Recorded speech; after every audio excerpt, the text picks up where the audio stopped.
and Finally. we finally got some progress going.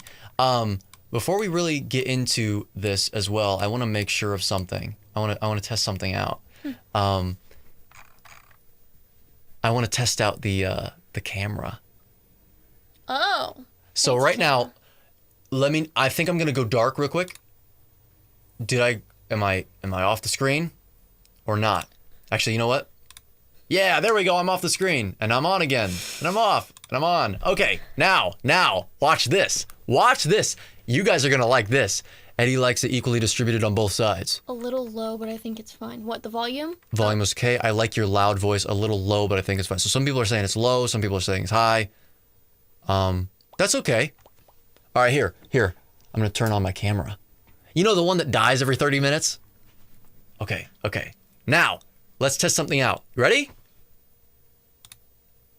Ooh, fancy. Look at that. I made sure to get that right. How does that look? Unconditional love. Colby. Was that Colby? You're an interesting guy, man. You really are. Love Colby. We love Colby. We do. No, yes, it's normal to me. Okay. Yes. Okay, good. Wow. Finally. Thank you for your help. I know all about that, Kim. He does. I know all about that camera. Yeah. For right now, I'm gonna turn off the camera, but it's cool that we can do that. So I'm gonna turn on the webcam again. I'm gonna turn this camera off. But what that allows me to do, guys, listen to this. It allows me to do live reactions to videos. I've never done it before. Who is she? Your girlfriend? She is my fiance. Yeah. She's my mom. Yeah. She's just chilling out today. Dude, this is what carnivore does, man. She's 40-something years old. Look at her. Look, reverse aging. Last month. Yeah, it's great. Yeah, and her voice is aging backwards too. Eddie happy because camera. Hell yeah, Jordan. Camera switching is working. Let's go. Yeah. Is not the same quality as first camera. I hope not. It's not the same quality. Depending on what your perspective is, it's worse or better. That in ways it's better, which is why, of course, I record with it. I don't record with a webcam. That would look atrocious. That's your mom. No, I'm kidding. What are your thoughts on caffeine pills? Stop it today. Boo, caffeine. It makes you feel ill. Does it come from a plant? Then you can pretty much guarantee. You know what I'm going to say about that. In my opinion, it's a very conducive way to developing hypertension, even if it's acute. It's a vasoconstrictor chemically. It interferes with your antidiuretic hormone and will function as a diuretic. Therefore, you'll start peeing more. It does happen to me if I have caffeine. Yeah. Yep. And so you actually are losing minerals whenever you consume caffeine. Hooping Swati has a biochem course. Yeah. So this is really interesting. So now I'm relaxing a bit because I'm finally, not going through technical troubles. That was fun. That was really fun. But no, 10K subscribers, guys. It's surreal. It took me, I was thinking, in the grand scheme of things, it depends on your perspective as to whether it took a long time or if it just took a short amount of time. I started my channel up on January 20th of 2024. 40 viewers. Yeah, keep me updated on that because I can't see the viewer count on here. 40.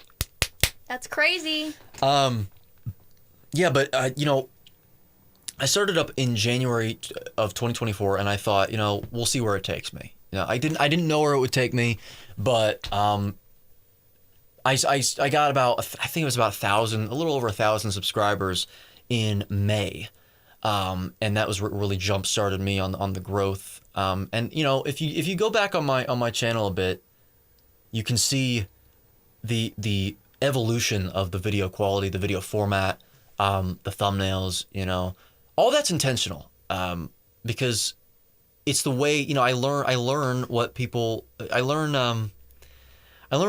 and what people don't like. And, I guess that's what That's what shot me to 10K eventually. But no, the story is very. I never ever thought. It started. I was 16.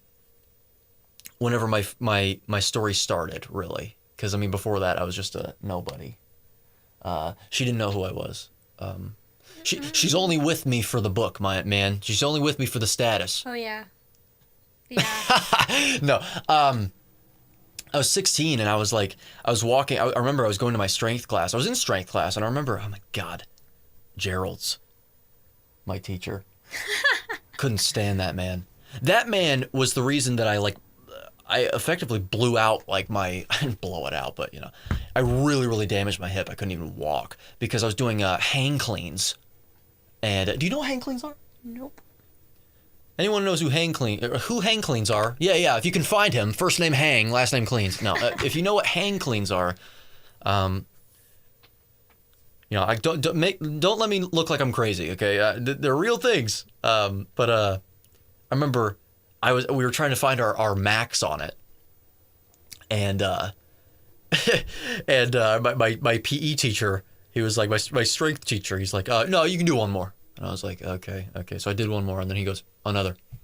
And I'm like, what the hell what are you doing, man? I'm not going to be able. Lo and behold, as soon as I got it up, I did get it up, but not without severely damaging my hip. And that happened twice. But I just went. I recovered. I went to strength class, and this one day was different. I was 16. I was a sophomore year of high school, and I was walking back from strength class, and I was going to my chemistry class, and I just remember sitting down. It was super warm and cozy. 54 viewers, 52, good. And I was starting to go to sleep actually, and I never used to do that. I'm not going to say that it was because of any symptoms or like the start of a huge health crisis. I think it was just because I let myself do it this time. I was like, okay, I'm going to go sleep, man. And I got this butterfly feeling in my stomach, like physiologically. Everyone knows what the feeling is, like they know what it feels like, but usually you get it whenever you're, anxious about something or nervous about something or excited about something. Whenever you get it when you don't have any stimulation to cause it. Hang cleans are a weightlifting exercise that involves lifting a barbell from a hanging position just above the knees to a front rack position at the shoulders using explosive movements. Yes, Martin. Thank you. A little different from power clean where you actually start from the ground up and then do it. Okay. I got this butterflies feeling in my stomach, and it freaked me out because there was no reason for me to actually be feeling it at all. And it started a positive feedback loop. It started a positive feedback loop where it eventually spiraled into a panic attack. And before I even knew what a panic attack actually was, I thought it was just a sort of metaphorical kind of thing. But no. I mean, it's a real thing. I remember I called my parents because I thought I was sick. I was like, what? Something's going on. Like, I'm sick. Like, I'm whatever. And I was at my dad's house, and I made some pizza rolls and had some grapes. Balanced meal, Yeah, just have a balanced meal like that, Not really thinking anything of it. I thought it was a fluke, but little did I know that my life was never going to go back to the way it was before. That was not going to happen. Because it started, that feeling, the heart rate and the blood pressure getting up and the butterflies feeling in the stomach and all that, it started to become more prevalent, and it was keeping me up. I couldn't even really breathe that well. Thank you, Justice. Thank you. That's so nice. Yeah, but I was starting to feel that it got so bad that I wasn't able to go to sleep because I was having breathing problems, and then I was waking up, and when I stood up in the morning, it would start. I didn't have a BPM I didn't have a heart rate lower than 130 BPM standing. That's like. Of course he knows that. Something like that. If I had to guess at the top of my head. Fact check me. You'll find out it's correct. Anyway, and it was really scary. But you know what? Frankly, I think it was above 130 usually whenever I was standing. It was like,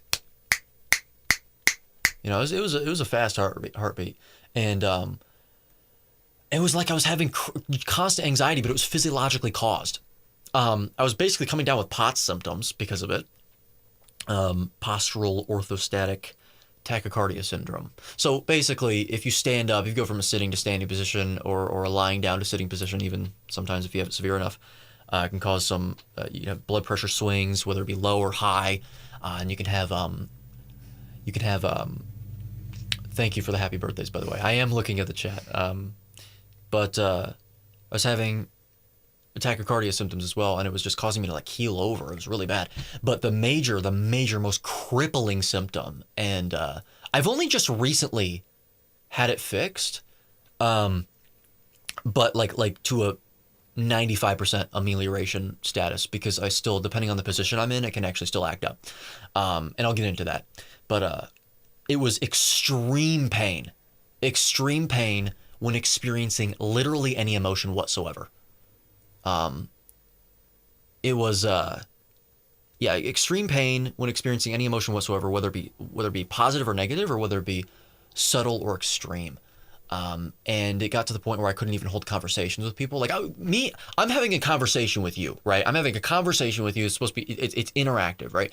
When you are having a conversation with people, there are emotions going on. Like you're feeling excitement, even if it's subtle, even if it's acute because of what you're saying, or there's sadness or something in the conversation. There's always emotions that are either imbued or elicited from you, experienced. And I couldn't even hold conversations because that little amount of emotion would cause crippling pain. Like I would keel over in pain. I couldn't watch TV. I couldn't really listen to music. The only time I could do any of that was if I was lying down on my back.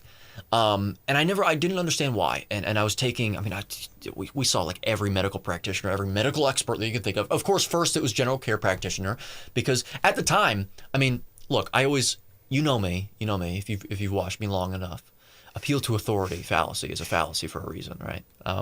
But you also know that I'm a very forgiving person, so I understand how people think.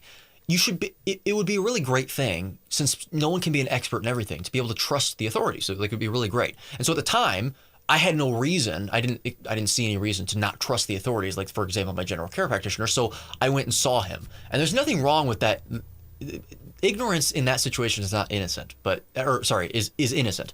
But I saw him, and given what he's trained in, all he did really was he felt around where I was feeling pain. He did some blood panels, and he was like, everything came back normal. I don't really see any problems. Have you considered that you maybe have an anxiety disorder? Now, if you've been sick before, you know how that feels. I would almost guarantee it. It's dismissive. It's deflating. It leaves you despondent. The problem is that I actually understand where he was coming from, because if someone actually came to you and said, literally every single time I experience an emotion, I feel pain. What does that sound like really, though? If we're going to be as forgiving as possible, and I like doing that, it kind of sounds like anxiety. It's not exactly, but I get why he did that. And anyway, it was still discouraging. I tried, I was playing, I was listening to Dr. Google a bit, trying to see what they were saying, and I wasn't really finding any answers. I tried to eat healthier, I guess, by making a bunch of fruit smoothies, frozen fruit smoothies with almond milk in them. Yeah, good. Oh yeah, I was dumping that stuff down my mouth, on my throat, gullet. Yeah, my yeah. No, it was. I was in a bad place. But what ended up happening was I was missing like weeks of. I say weeks of school. I would try to show up like a day at a time, a day a week, and sometimes that was the best it would ever get. Sometimes, and what ended up happening was, again, I'm as forgiving as possible. I understand where people are coming from, but W almond fruit smoothies, yeah. Sugar diet. You better not be drinking that now. I'll get you. I'll be getting you. You'll be seeing this in your nightmares.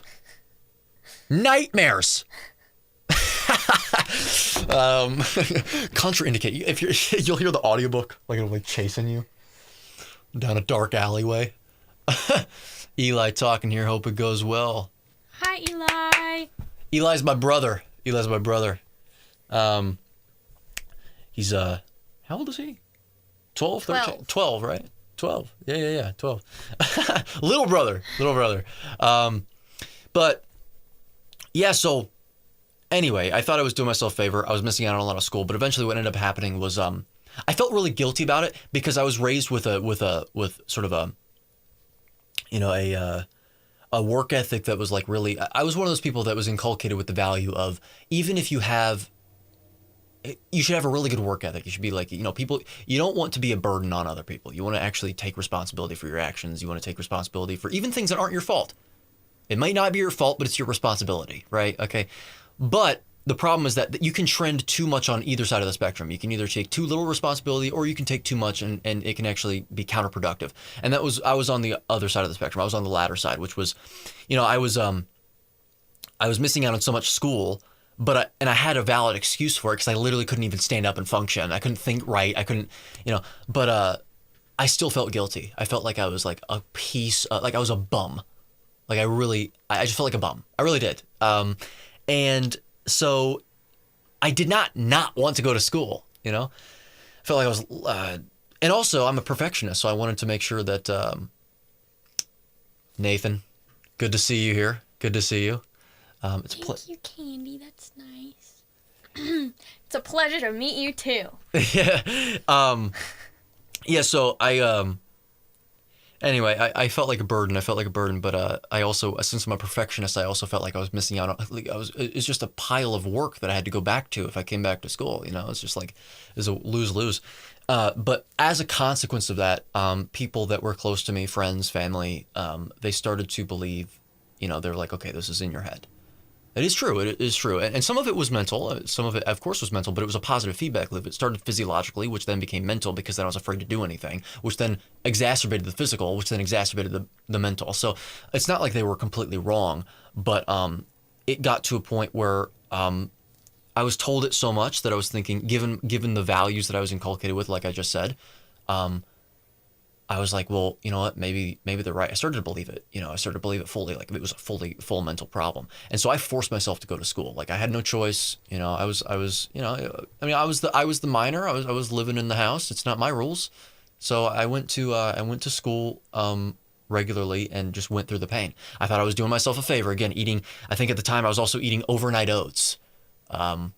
Gross, by the way. I'm telling you, you can't. They're disgusting. The texture. Ugh. Also chemically, here I am getting the chemically. If you make something cold, the way that sugar interacts with the solution, I guess the phenomenon. I don't know what I'm even talking about. The substance. It doesn't taste as sweet. If it's hotter, it tastes sweeter. Like that's how that works. So it was colder as well because it's like overnight oats. It's in the fridge, and then it was just like. It added a ton of sugar for it to even taste sweet in the first place. But anyway, I thought I was doing myself a favor, but I really didn't tie it to diet, really. I just thought, well, I mean, the best I could do is just eat a healthy diet to fix this problem. I did not think this was diet related. And yeah, so it's one of those things where it just got worse and worse and worse. And then eventually during lockdown, I got a job. I got a job at Walmart, actually. There was some pressure exerted on me to get a job. And I got a job, and I just ran myself into the dirt at that point. Again, I definitely didn't miss a shift at work. That was something. Going through what I was going through, it was really funny to see people. I was going into work and then seeing people walk out, and I'm going, "Whoa! I thought I was working with you today." And they're like, "Oh, well, I have a runny nose. I have to go home. I have like a runny nose. I think I'm a little sick." And I'm like, Yeah. Okay. Cool. Yeah. That's great. Yeah, I understand completely. Yeah. I feel like I'm gonna have my stomach fall out of my, I have my abdomen fall out and fall onto the floor in front of me. But that's fine. I'm here, but you can go home. You can go home. The chat is being very silly. Hardest things to cut out on carnivore: the glue. Someone said eating glue is more palatable than overnight oats. Oh, yeah. Bus. Guys, what are you doing? What are you doing in there? Smells pretty good too. Any glue sniffers? Oh no. Were you? Oh, as a kid, did you do that? Oh no. I'm learning. I wasn't like inhaling it. I was just like. We're not married yet. It wouldn't be considered a divorce, right?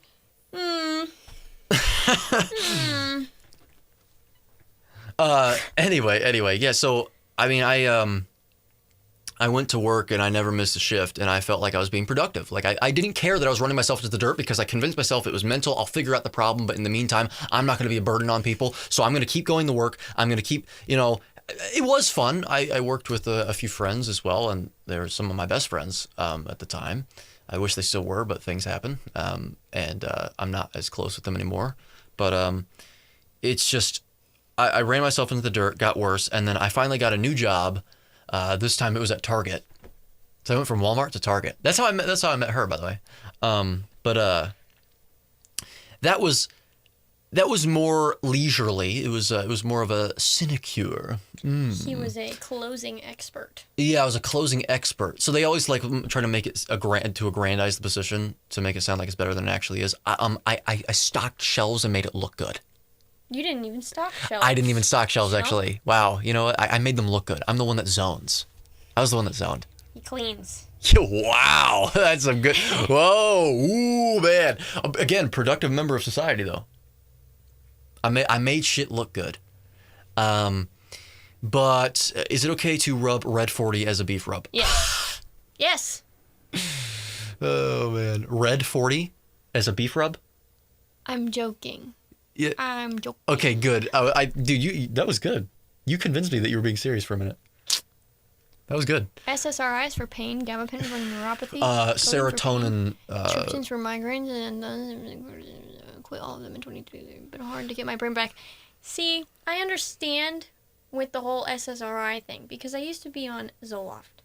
Yeah, she used to be on Zoloft. And now I really struggle with anxiety, but I don't remember anything. Yeah, it just completely turned her into a zombie, really.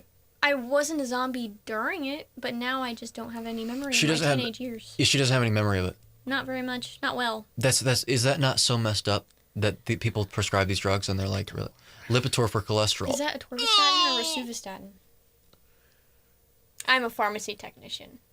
So she has to actually hand out the drugs to people. Isn't that nice? Yeah, she gets to see what everyone's taking. It's not like she wants the job. It's not like she wants it. Okay, but that's the problem. You got to do what you got to do. To be a barista. Yeah. They put me selective serotonin reuptake inhibitor. Yeah, exactly. Anyway, I started that job, and at that point, it was too late. I had already run myself into the ground. I had completely damaged myself way too much.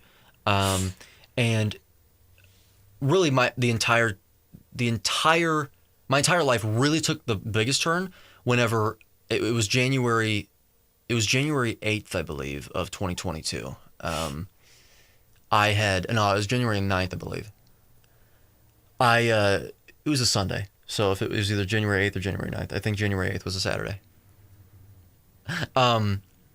I was at my mom's house, actually, and I was walking into the kitchen, and I remember turning my head to the left, just like I did there, and my vision went completely black for about half a second too long. That's not what's supposed to happen. You're not supposed to lose vision when you move your head completely, like blind. And I freaked out, which of course caused my stomach to drop, which caused immense amounts of pain. Because emotions and all that. And it was a really, really bad time. I remember I went on leave for work and I thought, I'll be back soon. Yeah, no. I just need 2 weeks. Yeah. No, that never happened. I completely wasted away. At the time I was eating in the Gundry way, the Stephen Gundry way, the lectin-free way. So at the time, I'd already learned about, I learned about lectins and stuff, because before that, I really tried to take diet into my own hands, because I had no leads. I was like, dude, okay, so the best I could do, if I just eat healthy enough, I'll fix these issues. And I was having, for breakfast, just for perspective, I was just talking about this with some people today. I was joking about it. For breakfast, I would wake up and I would have a bowl of granola cereal with like the little apple dried apple bits in there and like slivered almonds and stuff like that with almond milk in it, sweetened almond milk. I would have that for breakfast with a big apple, a big orange, a massive banana on the side with some peanuts, some Blue Diamond almonds. Then I would have an emergency vitamin C packet, and I would have every vitamin in a pill form or in a capsule form. Take that. Then I would take topical TRT gel. Because I thought I was low on testosterone at the time because of the symptoms I was having. We were just experimenting with a bunch of things. And, well, I was 16 years old, a minor on TRT. At least I'm a male and I was doing that. I mean, no, I mean, seriously though, because it could have had worse effects on me if I weren't. So I was taking topical TRT gel as well. And I was taking, what else was I doing? I was eating something on the side that was not like, I don't know, like I was eating something else, and it was a massive breakfast, man. Oh yeah, Lara bars and RX bars. If anyone's seen those in the store, if you're in a different country, by the way, go look those up. Go look those up because you'll realize it's just fruit, man. It's fruit and egg whites and stuff and almonds. They tasted good. It was like, oh wow, I get to have dessert for breakfast, because it literally was. It was dessert for breakfast. So anyway, yeah, so I usually would skip out on lunch, and then for dinner I would have a Knorr pasta side or like a rice side, those Knorr pasta and rice sides, and then I would mix that with probably half a can of kidney beans or a quarter can of kidney beans, a quarter can of black beans, an entire can, or usually about an entire can of Italian seasoned tomatoes, like canned tomatoes. Then I would have thawed broccoli, a lot of that in the bowl, uncooked. I just thawed it from frozen. Oh, if it's raw, it's better for you, right? Raw peas, or yeah. So frozen thawed peas, frozen thawed green beans. Then I would have baked mushrooms and bell peppers, green and orange, with some baked in canola oil, and also some Montreal steak seasoning on there. I put some extra canola oil in the pasta side as well because I was like, oh well, vegetable oil must be good for you because vegetable though. And then I would but the best part was, sometimes there would be some spinach in there if I were lucky or unlucky. Yeah. Well, because spinach is really good for you. Did you know that, Bella? Did you know that spinach is like really good for you? Did you know it's like really awesome? I've heard. It has like a lot of calcium in it. You know the calcium that's bound to oxalate that you don't absorb? Yeah. Are you aware of that? Did you like, God, if I could tell myself that in the past, man. Ugh. But then yes, if I were lucky, sometimes I would bake a chicken breast as well, and I would cut it up and put it in there for the protein.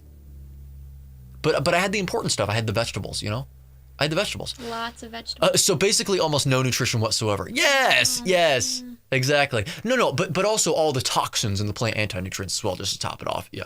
So low bioavailability, low absolute amount of nutrition in general, by the way. So putting aside bioavailability and the absorption rate, low absolute amounts too. And just complete destitution of certain ones. Then the fiber, all that fiber, fiber. All the carbs, and then on the side of dinner as well. So that massive bowl of food I was talking about, on the side of that, I had a baked sweet potato with maple syrup. No, but it was real. It was real maple syrup though. It was on top of the sweet potato, and I would eat that too. And also, sometimes I would replace my water with blended watermelon as a drink. Yeah. So that's what I was eating every day. That's what I was doing to my body. So no, I wasn't making anything worse. I didn't feel any better. In fact, I felt worse. But then eventually I started looking into, I came across, I went into the pantry one day, and I decided to get some grain-based sweet snacks out of there because I was bored. Just for perspective, I was about 145 pounds at 5'11". Oh, somebody asked how tall you were earlier.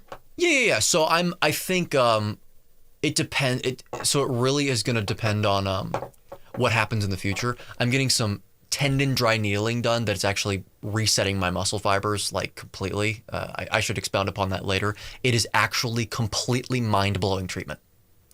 It is pretty good. Genuinely mind-blowing. It is not acupunctural dry needling where they put it like on the superficial level of the muscle and then they let it sit there. No. This is vertical pecking technique where you actually take an acupunctural needle and you target the tendon directly. And it completely resets your, like, it is life-changing for anyone that has had muscle tightness for like potentially like 15, 20 years. In my case, over about 10 years. It genuinely will, it causes the tendons to heal. It causes the muscle to regain its function, and it's stronger, and it repletes it with nutrition and all that stuff. It's something I got to expound upon later on. But the reason I bring that up is because it is actually making me taller a little bit. It is making me taller. So I think I'll eventually get to 6 feet, but 5'11" was really, that's what I was at. Maybe at the time, given my age, I was 5'9". I really don't know. I think by that time I was 5'10", 5'11". Can I see Nelly? Can I see Nelly? Do you want me to go try? Get her in here? Yeah. Go do that. I'll say bye for a minute. She'll be back in just a second. See how awkward this. Yeah. So we live in about a 700 square foot apartment. So this room is extremely tiny. So we can't even walk around. So yeah. Anyway, it's just you and me. Don't worry, I'll treat you well. So, I went into the pantry to grab some grain-based sweet snacks, and I decided to eat a bunch of them because I was bored at night. So, yeah, that's why I brought up my weight. I had no worries about that. If I wanted to eat something, I could eat something. It didn't matter. Uh-oh, little peek behind the green screen there. But I remember thinking, like, what? I was really hyper-aware at that point. Like, what if food really is affecting my condition, you know? Maybe it's the cause of it, you know? And I remember after I ate all of it, all of my muscle twitching was one of my major symptoms. It felt like my body was vibrating. Everything was twitching all across my body. And I was like, oh my God. Like, there it is. There's the problem. I got ecstatic. I ran upstairs to the loft. And I was like so excited because it was I had the first lead ever. And I looked up, I remember looking up on Google. I was like, are grains bad for you? Like, obviously laughing at the Nelly. She's so cute. When we did our Zoom call, I carved out an area in my 1-bedroom apartment. I feel you. Yeah. Mm-hmm. Yeah. And then when something goes wrong and you're trying to fix something, you feel like crammed, and so you just like get filled with rage because you just feel like claustrophobic. I almost with the printer earlier. Yeah. We had problems with the printer, and we had the same thing happening. Yeah, but I had this like a bunch of twitching act up, and I looked up are grains bad for you, and an article popped up from CrossFit Impulse. I just remembered the site, you know, not to lend any credence or not lend any credence to it, but the article was called "Why Grains Are Killing You," and I was like, what? And so I read them, and I learned about lectins and phytates, and I was like, oh my God. That's something. And I remember the next morning, actually, the next day, the next afternoon, whenever I was going to work, I told my mom about it. I actually sent her the article, and I said, go check this out. Now, my mom being a normal person, who gave you permission to be the GOAT? Thank you for all you have done. Remember us when you're famous. Don't go Hollywood. Holy Lurkerer. Shit. Thank you. Thank you. I'm glad that you enjoy the content. I'm glad that you enjoy the videos, the acrid behavior of mine.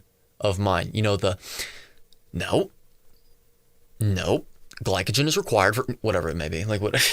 Nope. You bleep moron. Can't say that on live. Yeah, this is the real me, guys. You're getting the real me. But I remember my mom, being a normal person, said, you know, okay, I'll look at it, but I don't really believe it, which she had a reason. The normal person is not an insult. It's not an insult. It's just like, you know, she's a normal person. So I was like, oh man, I want her to believe it. So the more I was cutting out things that had lectins, and I cut out grains, really is what I did.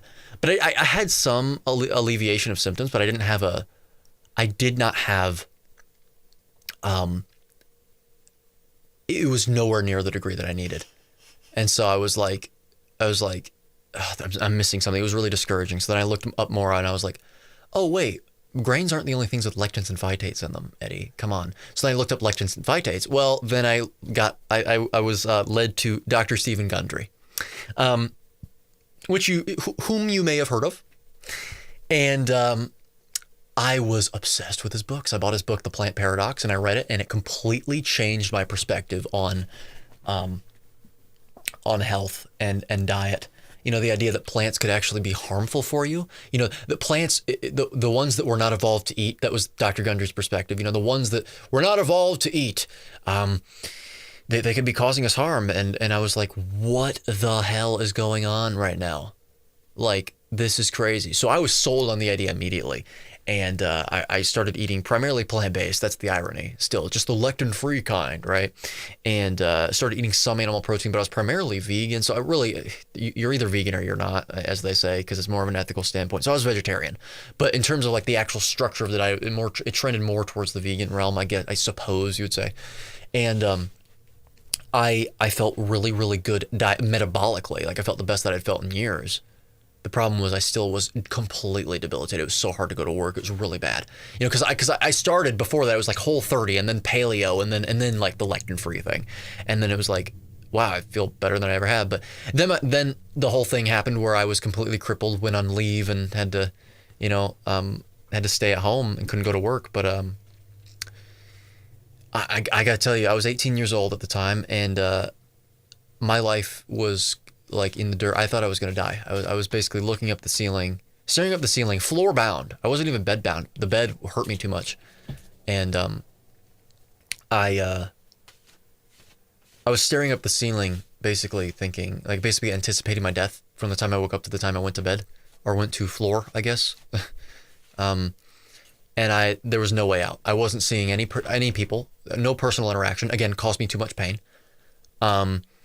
I was watching my friends live their lives while I didn't even have one to begin with. And actually, it's not even that I wasn't growing mine. I was like losing mine. It was actually regression instead of just, persistent status in my life. And it was the worst point in my life. February, March, hospital visits where I was up for 40 hours in a night because my body wouldn't let me go to sleep. I was trying to go to sleep, and my breathing would slow down, and then I would gasp for air.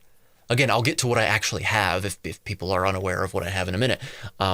But it just got worse and worse. My symptoms were worse and worse. I had a page full of symptoms like brain fog, digestive issues, muscle twitching, nerve pain, blood pressure dysregulation, losing vision if I moved my neck in a certain way, a bunch of cracking and popping and weakness and breathing issues. Like I said, it feels like dissociation and all that stuff. Really, really, really bad symptoms. And it just got worse and worse. Until I finally, I mean, long story short, the irony is that this story is necessarily going to be long, but I discovered a post on Instagram by a person named Anthony from Medical Medium. Tell me if you know who he is, by the way. An absolute charlatan.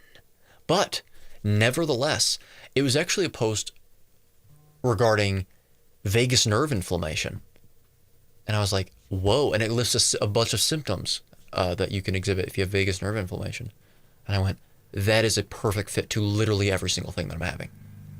Like every single thing that I'm having. And so I was like, whoa, what causes vagus nerve inflammation? And I'm scrolling and I find an article that's called Vagus Nerve Degeneration by a clinic by the name of Cary Medical Florida. And I was like, what is this?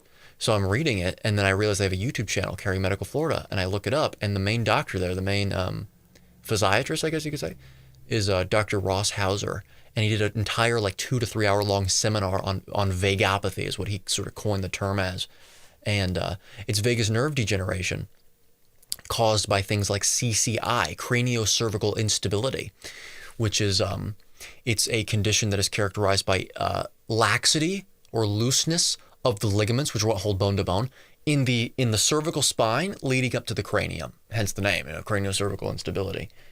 And if the ligaments aren't doing their job well, which is holding bone to bone, then the bones can move around a little too much. What is too much? Well, depending on the person, it can be just a few millimeters. And what that does is it impinges on surrounding nerves and arteries, and it can impinge on blood flow if you move your neck in a certain way, because the ligaments aren't doing their job well. And also it can impinge on the surrounding nerves and cause anything. I mean, vagus is Latin for wandering. So the nerves, you have two vagus nerves that stem from the brainstem, and they go all the way throughout the body, all the way to the feet. So, you've got anything that nerve is involved in, or those nerves are involved in. If the nerve is being impinged on by the brainstem, you can imagine the amount of symptoms you can have, the myriad possible manifestations of symptomology that you can have. And so I was like, wow, I know this is what I have.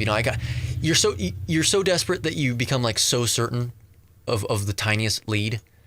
But I was desperate at that point that I scheduled an appointment with the clinic for diagnosis. I was like, I need some diagnostics done on me. And I didn't even tell anyone. I told my dad later that I scheduled an appointment. He was like, yeah, well, I mean, I'm desperate too. He had spent so much money on me and going into debt to try and fix my problems. And he was like, let's do it. I'm like, I'll take you there.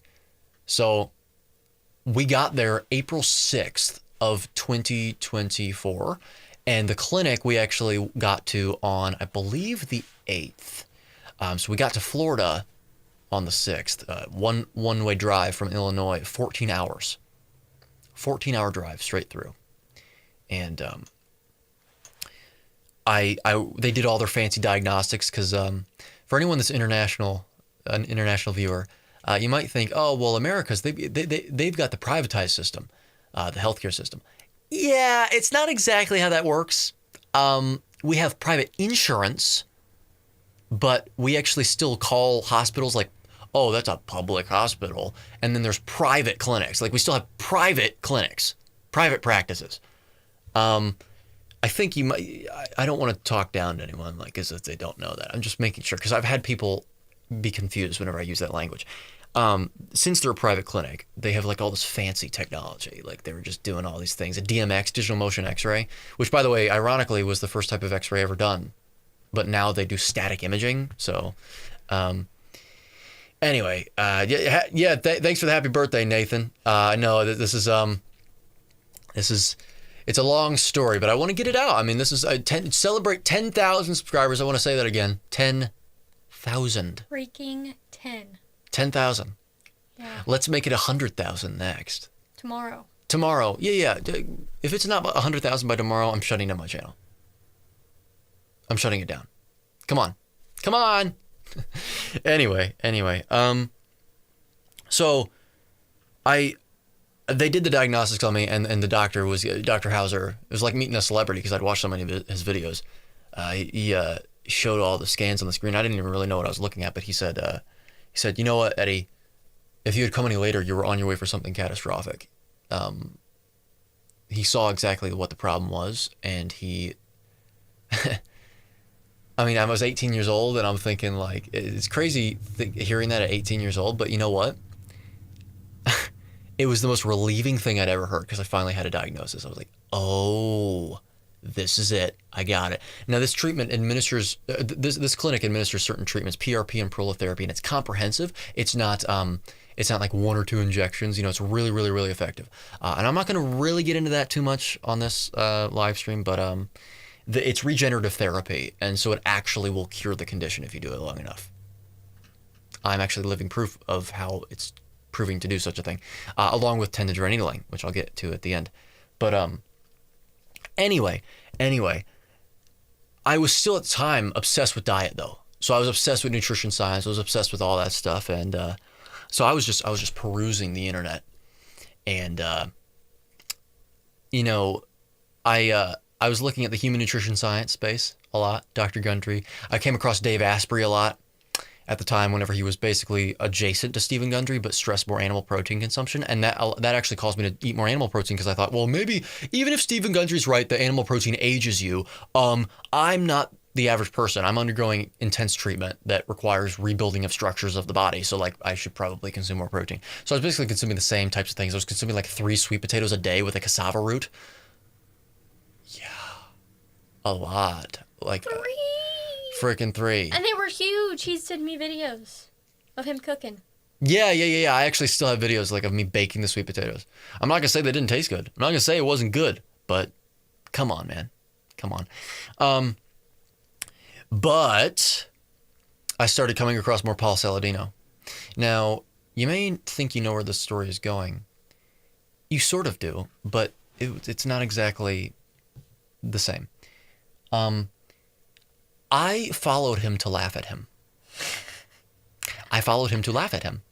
Because what I did was, what I thought at the time was, okay, red meat is really bad for you. It's like really bad for you. And saturated fat is really bad for you. It's going to clog your arteries and it's going to age really fast, all that animal protein. But also, since I was a staunch advocate of Stephen Gundry's protocol, I was like, but also all that fruit, it's just sugar. Like there's no difference between sugar from a soda versus sugar from like fruit or whatever it is.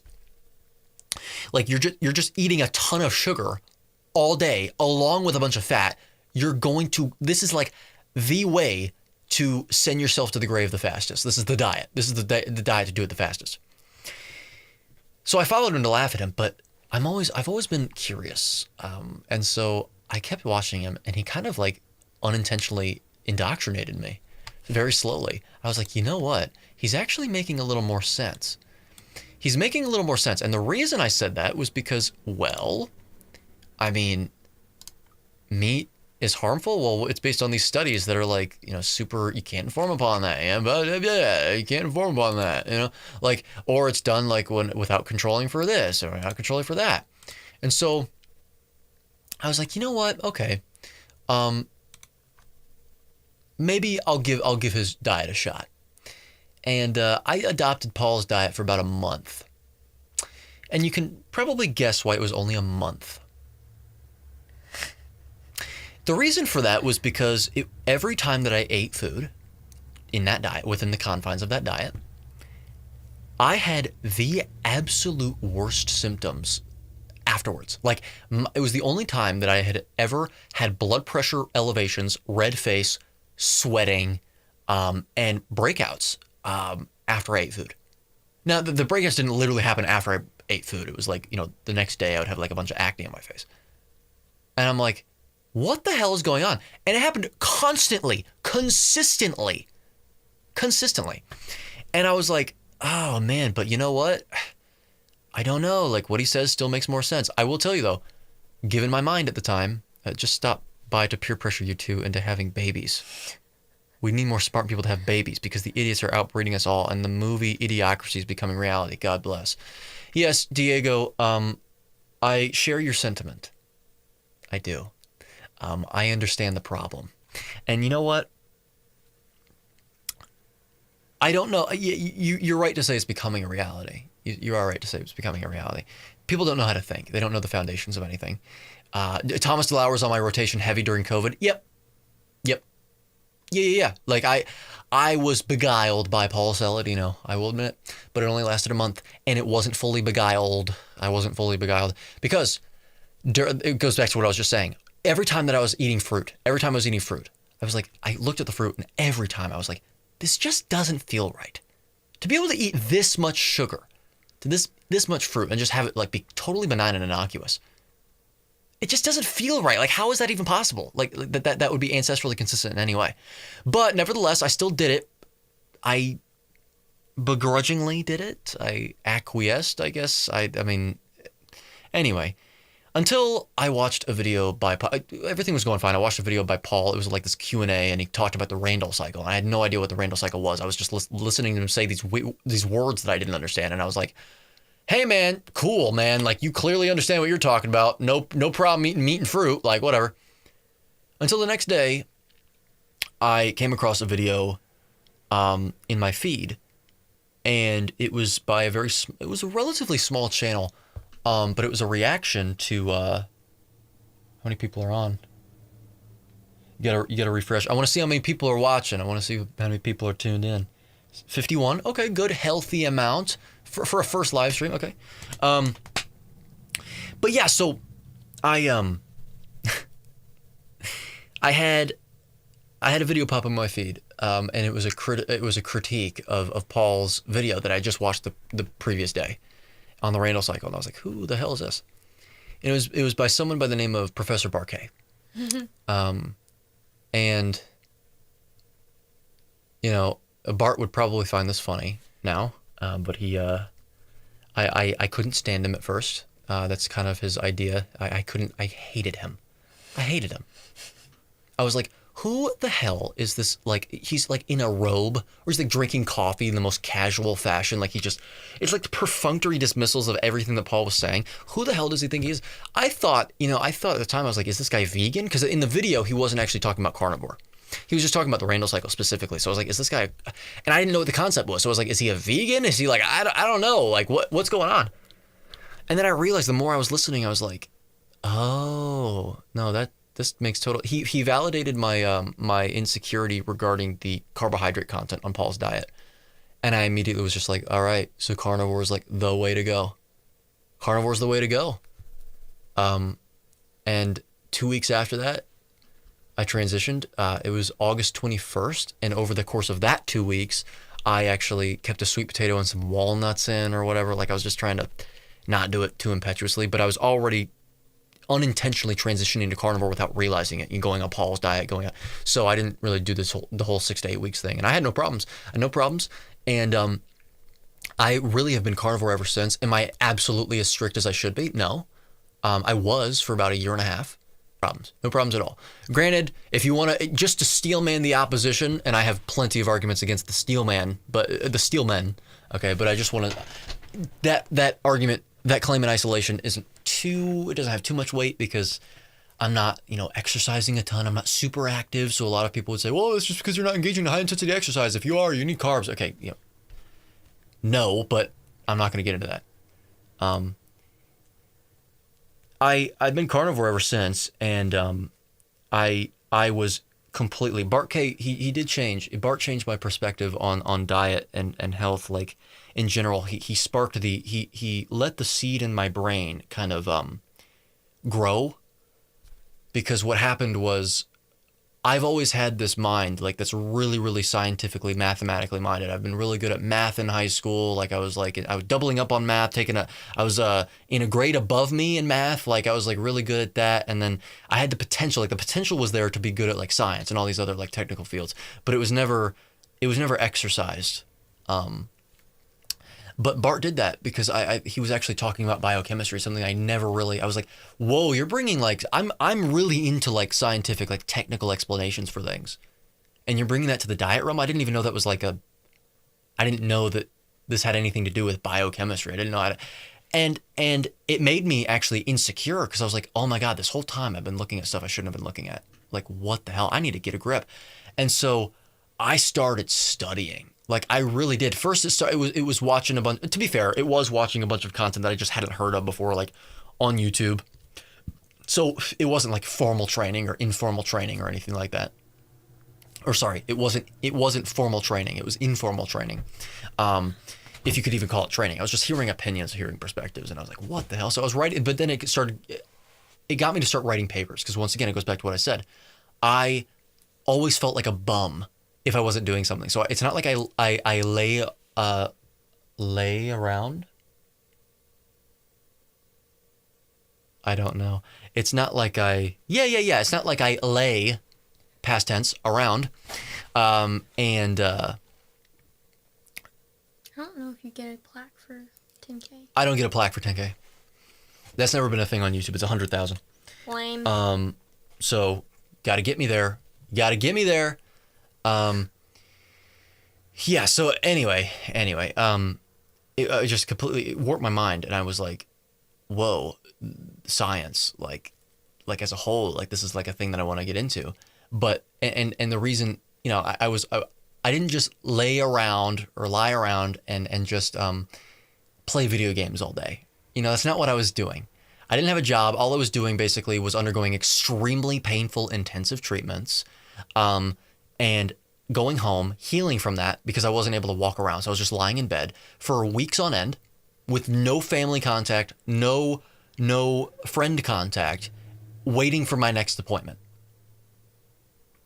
Seriously, it was a horrible point in my life. Talk about homesickness. I mean, it was really, really, really bad.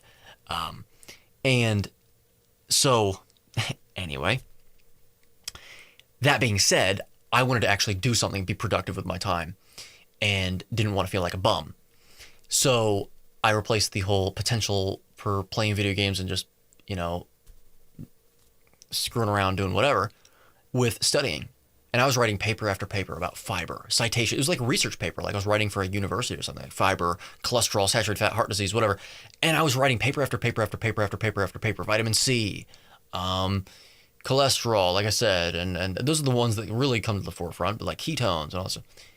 And I was writing these papers and I was putting them into a Google Drive folder and I was sharing them with people. And I was like my friends and family, I was like, you gotta read this. But since they're not sick, they didn't care enough.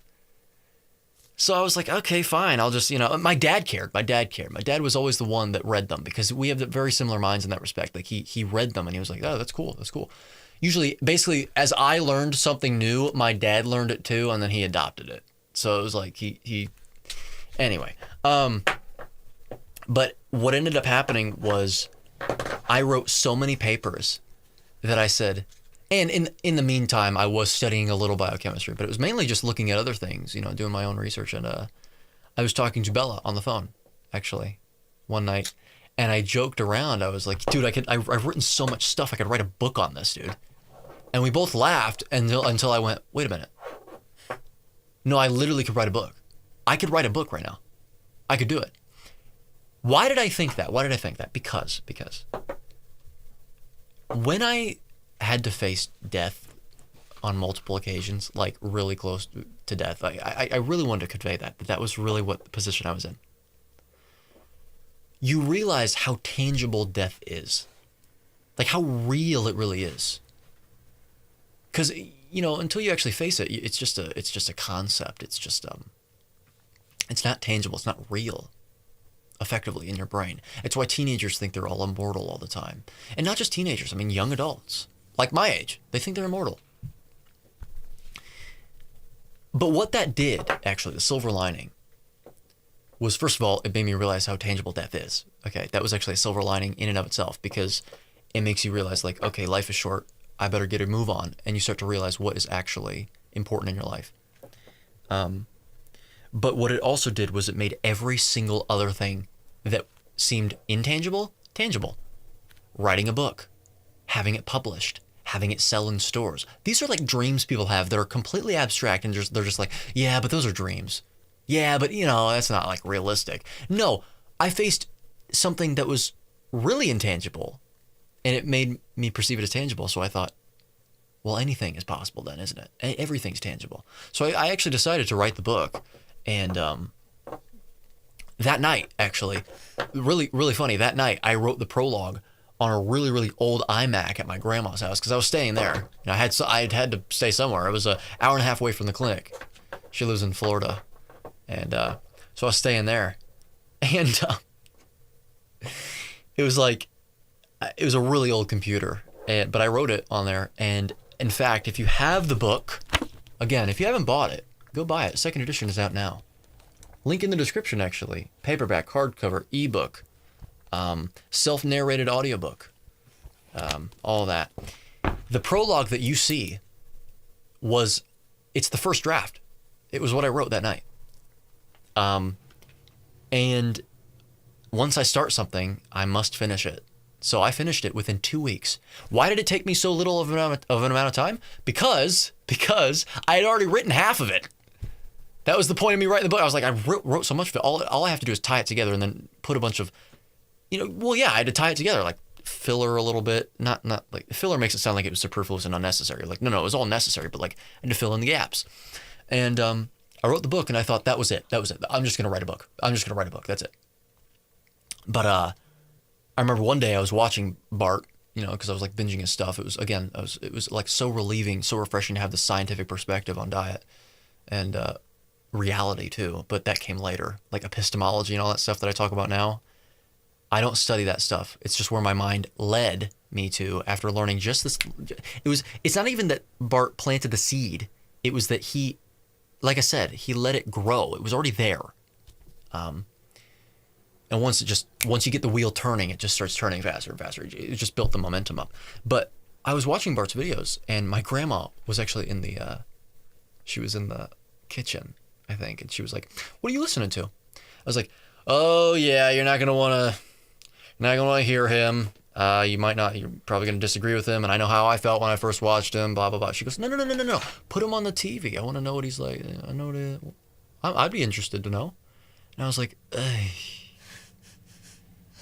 Okay, man. Like you know the feeling that you'll get of like secondhand embarrassment. I was expecting to have that. I was really expecting to have that. But anyway, I put it on, and believe it or not, she thought he was very funny. She thought she found the videos very entertaining. And I was like, oh, good. So I don't have to like keep this to myself. I can just put it on the TV if I want, while I'm staying here. And we started binging his stuff, like all of his videos. I was like, this is the best channel I've ever found. And one day, I think it was about a month or two later, actually, she looks at me and she goes, Eddie, I hear you talk about this. You could do what he does. And I went, no. That is not true. Again, so the other personality type I have is imposter syndrome and perfectionism. So if I'm not perfect at something, I think I'm really bad at it. I'm really bad at underestimating myself. It's a really good trait and also a really bad trait. It's a really bad trait because it can stop me from it can stop me from taking risks that would otherwise be successful. The good thing is that I don't open my mouth unless I'm completely certain about something. And I don't do something unless I know, okay, if I'm going to do it, I'm going to do it well, right? So there's pros and cons to both of those things. But I was like, that's ridiculous, whatever. So I call my dad that night, and I'm like, I go into him for as the voice of reason. I'm like, dude, get a load of what she just said, right? And he goes, no, man, I've been thinking that for a long time, dude. I wasn't going to say anything. I was going to say something, but I'm glad that she said it first because, I've been really thinking about it. Eddie, if I invested, I will buy you all of the equipment that you need to start up a channel. If you do this. I said, what do you mean? Like what Bart does? Or he goes, yeah, because you're good at it. Like you're good at you don't have to do the same approach, but you're good at talking about these concepts. You're good at articulating them. You've been studying them for a long time. Because at the time, I'm fast tracking, believe it or not, I'm fast tracking through the story. I was studying, I was inundating myself with it for months and months and months and months and months and months, 24 hours a day, basically, because I would have the stuff running in my sleep. And I was like, okay, that's a lot of pressure on me, but I'll do it. And so for 6 months, I was getting good at editing videos, recording videos. Wasn't perfect, of course, because if you go to my first video on my channel, my first few that I recorded, actually I did record them before the channel was actually fully completed. But yeah, that they're not the greatest, but it was all practice. They were worse whenever they first started. And 6 months later, I decided, I had this whole plan in my mind. I was like, you know what? It'll make me feel like I have a job, 9 to 5. Again, going back to, okay, I'll have basically schooling, I'll have schooling, where I'm studying on my own, continuing to study on my own, actual formal classes. Because again, at this point I was looking into actual biochemistry classes or looking into other classes, statistics and all that. And I was like, I'll do studying on my own, and then I'll also go ahead and do this as a job, 9 to 5 kind of thing, 5 days a week. I just wanted order in my life, structure in my life. I feel like I was being productive. So on January 20th of 2024, I started my channel up, and was making videos, very few at first, and now I increased my amount, increased the style of content. I've gotten more comfortable in front of the camera, and yeah, that's basically where we're at right now. Long story, very long story, but yes, I am a staunch carnivore advocate that has attained 10,000 subscribers. Yes. And yes, I am still undergoing treatment for my, by the way, I never actually said, it's not craniocervical instability. I have hypermobile EDS. It's all over my body. So craniocervical instability is basically hypermobile EDS centered to the neck. Centered to the neck. I have it throughout my whole body, and I was actually the top 1% of their cases. Out of the probably hundreds of thousands of patients that they've seen. Really, really bad. And then, of course, I've undergone some dry needling later on. I'm going to have to do another conversation about that because we only have so much time on the stream. But yeah, here we are. I eat very well. It's been the carnivore diet has put my treatment or put my symptoms into remission. It's made them as manageable as any diet ever has. Cerule helps as well. If you haven't gotten your hands on some of these products, go ahead and do that. I do genuinely recommend them. You don't have to take them. I don't think it's necessary, but because I'm not going to push something on you that isn't genetically ancestrally consistent. Of course, you got to be careful about that stuff. But I do think there's an indication for it sometimes. But that has helped tremendously as well. I think. But yeah, I mean, now we've got a situation where like I'm learning so much every day, every single day I'm learning so much, and I'm really like formally studying these things. I'm just not going to go to university for this stuff.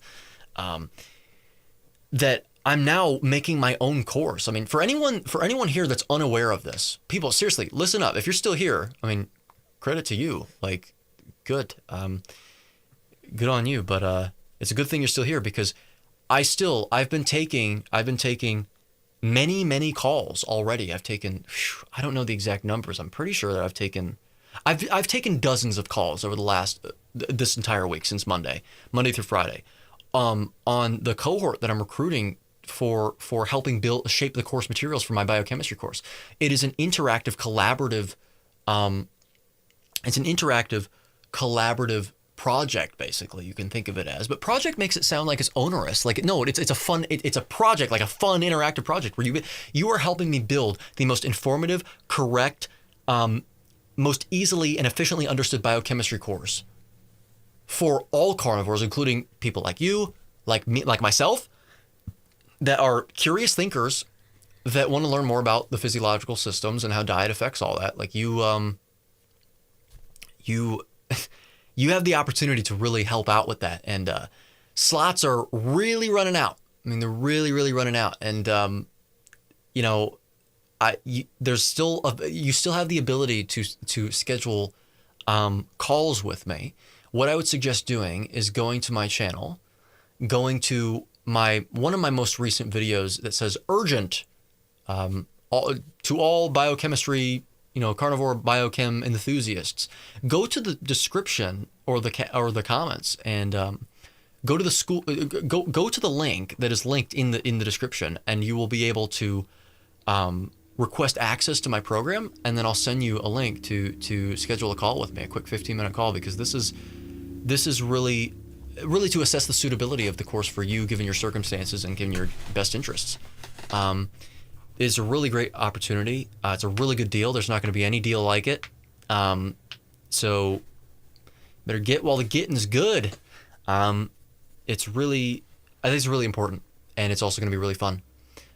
So that goes for any of you that are unaware of this at the moment. Very, very important. So, is that a rag doll? You can tell me that. I don't know. The vet called her a snowshoe. Oh, yeah. Come here. Yeah. Tell me what she is, because I don't know. She's got long hair, but she's got Siamese coloring. She's tiny, kind of. She's not a Maine Coon. She is the best looking cat I've ever seen. She's so cute. I love her so much. She's my baby. Green screen's coming loose. I gotta fix it. Yeah, I don't know what she is. She's fancy, though. Oh, she's so cute. I looked up Judy Collins because I didn't know who that was, and I see the resemblance. Both have giant eyeballs.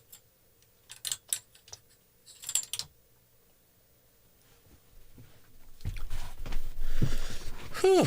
But yeah, that's my story in a nutshell. Yeah, a massive nutshell. That all culminated in the contraindicated, guys. Again, all of this. And the thing is, I want to talk more. I want to make more books. I have plans to make other books, to make courses and all this stuff, because I've thought more deeply about things now, like, talking about statistics. And the more you learn about statistics and with a curious mind, you realize, like, no, this is all just theory, isn't it? This is all just a bunch of theory, and some of it's inappropriately applied, and you start learning about, like, what truth even is and all this stuff. Like, it turns into a philosophical, epistemological conversation. It really does. And I want to write books on that, and I have plans to do so. And it's it's exciting, really, because I like building things. I really do like building things. And writing books is building something. Building courses is building something. 10,000 subscribers is building something. You know, like I'm building a community, and I'm building. These are all people. You guys are all people that you enjoy nuance. You respect nuance. You critically think about issues. And that's the community I want to build specifically. There's a lot of dogmatism in a lot of dogma, not dogmatism. There's a lot of dogma in all sides of the area, and I have very little patience for all of it. Very, very little patience for all of it. But yeah, I mean, anyway, let me look at the chat for a little bit. Where did it go? Where did the chat go? Did you? You. Okay, yeah, I figured it was up here. Yeah. You gonna make a response to Hair Cafe's response to you? Yeah, I might as well. I may respond on this live stream. Actually, I had plans on that. You know how? You know why I here? How about this? Let me bring something up. I'm not gonna do it right now. I just wanna pull something up real quick. Eli, you're more than welcome to come over whenever you'd like. What did he say that? Can I come over? Can I come back over? It's Eli again. Literally whenever. Yeah, literally. Yeah, whenever. Just as long as I'm not still streaming. But yeah, here we go. So let me go ahead and look at something really quickly, because does it show up? But I'm going to hide this real quick because that's irrelevant. Uh-oh, people are saying this. But I'm going to hide this real quick because that's irrelevant. Uh-oh, people are saying the stream paused. Lags. Okay, maybe it's just catching up with what happened. A stream dot. Yeah. Okay, it's back. Yeah. Yeah, sorry. Yeah. So we just need to expect that to happen. We need to expect that. Did you guys miss anything? We have to expect that to happen if I bring the screen, bring that up on the screen again, because the frame rate, it's not used to it, so it kind of jars the system a little bit, shocks it. But what? You I want to don't go know. up? People have been asking questions, and we've been. Oh well, I'm trying to get to all the questions. We won't be able to get to every single one of them, but is it over? No, stream pause. The editing on newer vids is so much better. Colby. Colby. I didn't realize you said it at first. Yeah, it's Colby. Yeah, you better have gotten that next video done. Yeah, because that needs to go out tonight, actually, on Patreon. Stream crashed out. Yeah. Earlier. Yeah, okay. Is that about 20 Muted. seconds? Someone says I'm muted. Not freaking Better not be. GTC cards. Gavin, I know your name. We had a fantastic call recently. Andy, can you talk? Yeah, see, for example, guys, Gavin has secured a position in the small cohort, or at least we had a conversation regarding that. And you have the opportunity. There's still calls available. Come on, limited time offer. I'm hoping to see you there. Can you talk about Nietzschean philosophy? No. Bye. She said it. Nah. Just received contraindicated today. Excited to read. Let's go, Gavin. Toothpaste is contraindicated. Oh, yeah. Speaking of shampoo, by the way. So I do use soap on my body, but it is a soap that is, it has a pH of pretty much neutral. Well, close to the skin, actually. I think it's about 6.0 pH, a little above that. 6 to 7. Tallow. No, I'm not talking about that. Oh, you know what? Is the bar of soap made of tallow? Yeah, I'm pretty sure. Okay, so it does. Yeah. I think it has some. It's pretty much based on tallow. But I made sure that the ingredients were very minimalist. And then I do use a shampoo every once in a great while, and it is also made of tallow. What's the brand? It smells really good. Healthy Soul or something? Yeah, and it's the original. It's the original. It's the original scent, which is like unscented, but so good. Dude, it smells really good. It smells really good. I want to eat it. Yeah, because I don't use like all that artificial stuff, and like it's just that's not my thing. I use a basic lye soap. Yeah. Okay. Yeah. Because if you have too alkaline of a soap, you're gonna ruin the natural oils on your skin, and it's gonna disrupt your sebum, right? So I don't do that at all. I use one that's most congruous with the pH on the skin. Are you Christian/atheist? Where do you align? In terms of my theological beliefs, I typically say that I am a very, very curious thinker, which means I don't know if I will ever arrive at any conclusion whatsoever. I know where I lean, but that is not something that I want to discuss on the channel. You play an instrument, Ed? Guitar. I've been playing since I was 12. He's really, really good at it. He's amazing at it. It's crazy. He doesn't talk about it very much, though, and it bothers me. Well, yeah. I have a few albums made that I have to record eventually. What can't he do, really? I've had them made ever since for years now, actually. At this point, just to get an idea of what my music taste is like, Born of Osiris is probably my favorite band of all time. Then you've got Era, ERRA, all caps. Specifically their Drift album, really, really, really good, really good. My favorite song on that album is Orchid. My favorite song of all time is Recreate by Born of Osiris. I'm not kidding. My top 5 songs of all time: The Bad Thing by Periphery. Plug your music. I'm already one step ahead of you. The Bad Thing by the Periphery. Lamb to the Slaughter by I Am Abomination. Examination by I Am Abomination. Recreate by Born of Osiris. And 87 by Polyphia. Polyphia, I'm not really a huge fan of their new stuff. I respect the talent. I really do. They're really talented. But I was listening to Polyphia before anyone knew their names. Everyone has a band like that where they get popular when you feel almost betrayed. You're like, no, this is my band, like Territorial. Lana Del Rey. That's been listening who to it her is since for I her. was 7. Probably too young. I know where you lean to forward. Yes, Sex Freakman. Hell yeah. Okay, that's clever. What are my thoughts on coconut oil? That's not the first time somebody's asked. Coconut oil in terms of like ingestion or like on the skin or something like that.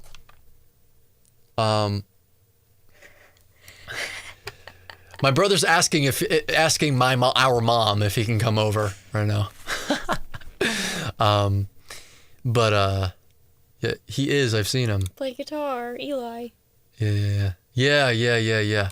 Good night, everyone. Much love. Keep donating, sharing. All love. Don't worry about it. Baby. All peace, unconditional love. Focus on the stream. Colby's an interesting fellow. Coconut oil on the skin. Personally, I've had bad interactions with that. If I put it on my face or something like that, I get acne breakouts every single time. It doesn't do me well at all. Tallow is a different story. Whipped tallow is a different story. Very good on my skin. I love tallow balm. And yeah, she uses it too, and it's been the most helpful on her skin.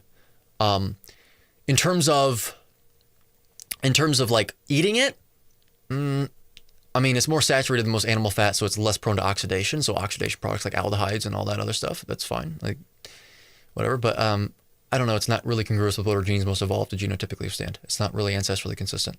So I would be wary at the very least. But it's definitely, by my estimation, not the most offensive thing that you could do. Do you have Twitter? Do I have Twitter? X. Yeah, I made a new account. The other one I was treating too much as my personal account, so I just deleted that. Like I was like, okay, just fresh start. So I have a new one. It is, actually, let me look at it. I'll look at it right now. Yeah, because I'm not really active on X, but I really need to start posting on X, actually. Like my videos, at least, because YouTube is just one platform. You know, you don't want to put all your eggs in one basket. At Edward A. Goki, actually. Just that simple. I didn't know if it was that simple or not. I'm sure you answered that one. They've said it a few times. Did you read my long comment about primal diet community, insane arguments against carnivore and our evolution, etc.? They eat raw meat, including chicken and raw eggs, and they eat fruit as well. Here's what I have to say about that. We need to define what cooking means. cooking, does that mean all the way through? Does that mean medium rare? Does that mean even a sear?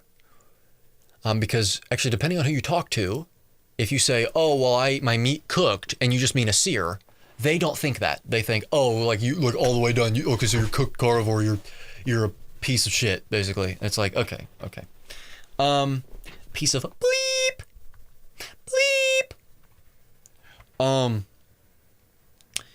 So that's a question that needs to be considered. The other thing, though, is that it seems like the way that we used fire historically, and there were a few papers that I never actually got to post on my YouTube because the reaction I did, there were other plans that I had, and I ended up deleting that. But in that video, we actually go through two papers that do this very sophisticated. I'm not aware of the technology. I've never actually seen it, where they actually look at how the fire that we used historically was used by looking at fossilized animal bones that are charred to see if it was due to wildfire, the way that it was burned. You can actually tell if it was cooked or not. And it's pretty strong inference. It's really interesting. And it shows that, okay, well, we cooked flesh down to the bone.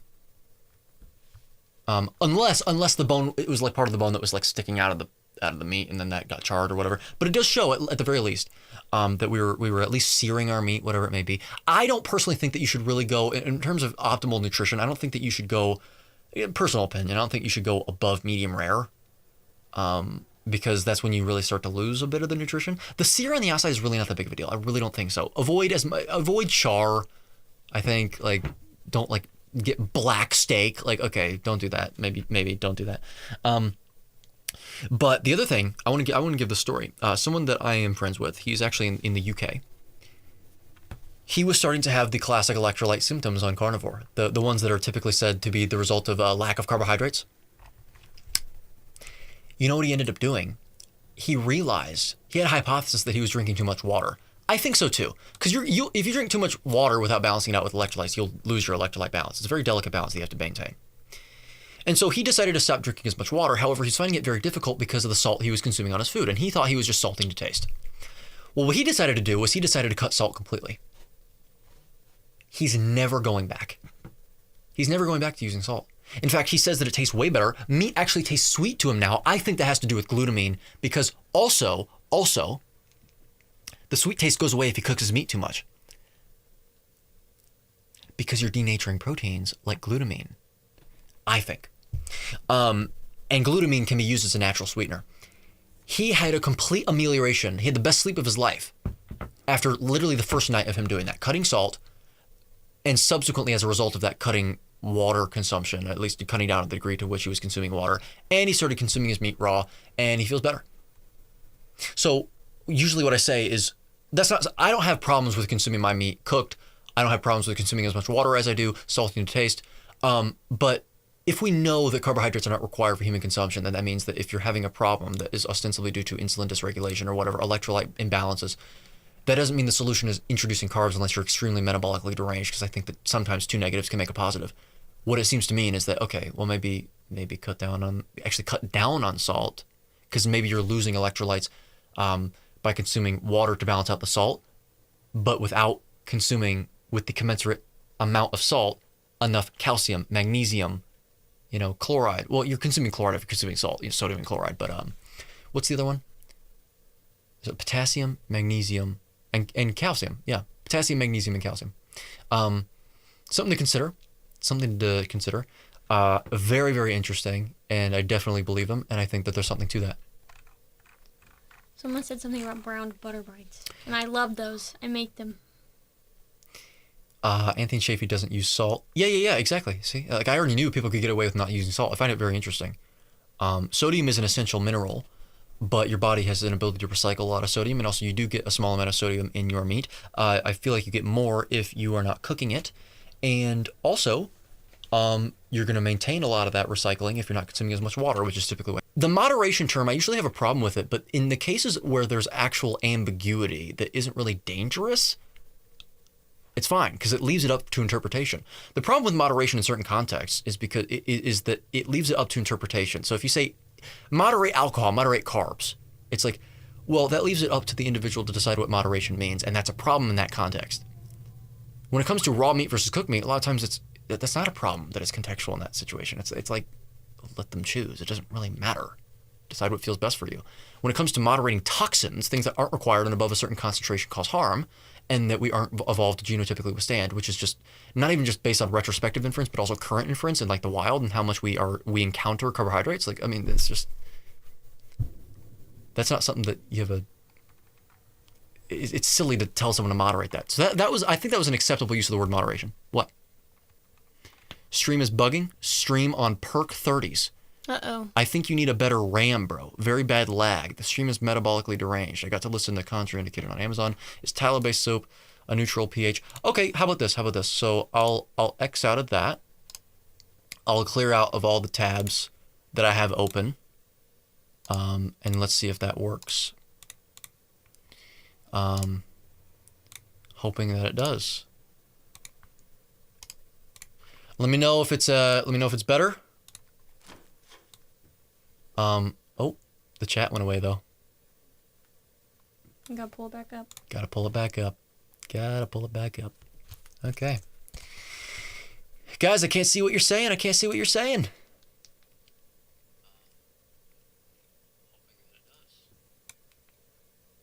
Yeah, it is bad. Yeah, it should be better now. I gotta go to my own stream real quick. Guys, I can't see what you're saying. That's me. Pop out chat. Yeah, it's back to lagging. Okay, now it's kind of better. Yeah. Let's see if this works. Let's see if it works.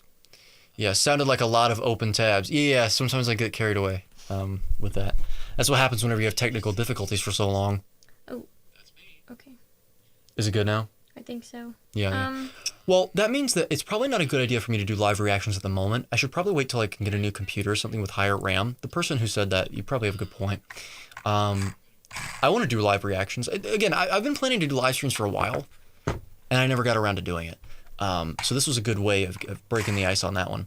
I don't use salt either, Rick says. Rick, yes. You know how long Rick has been a carnivore for? Have you been eating a carnivore diet? How long? Like over 40 years. That's crazy. That's over awesome. 40 years, man. And he's like, what? Are you in like your 50s or something like that?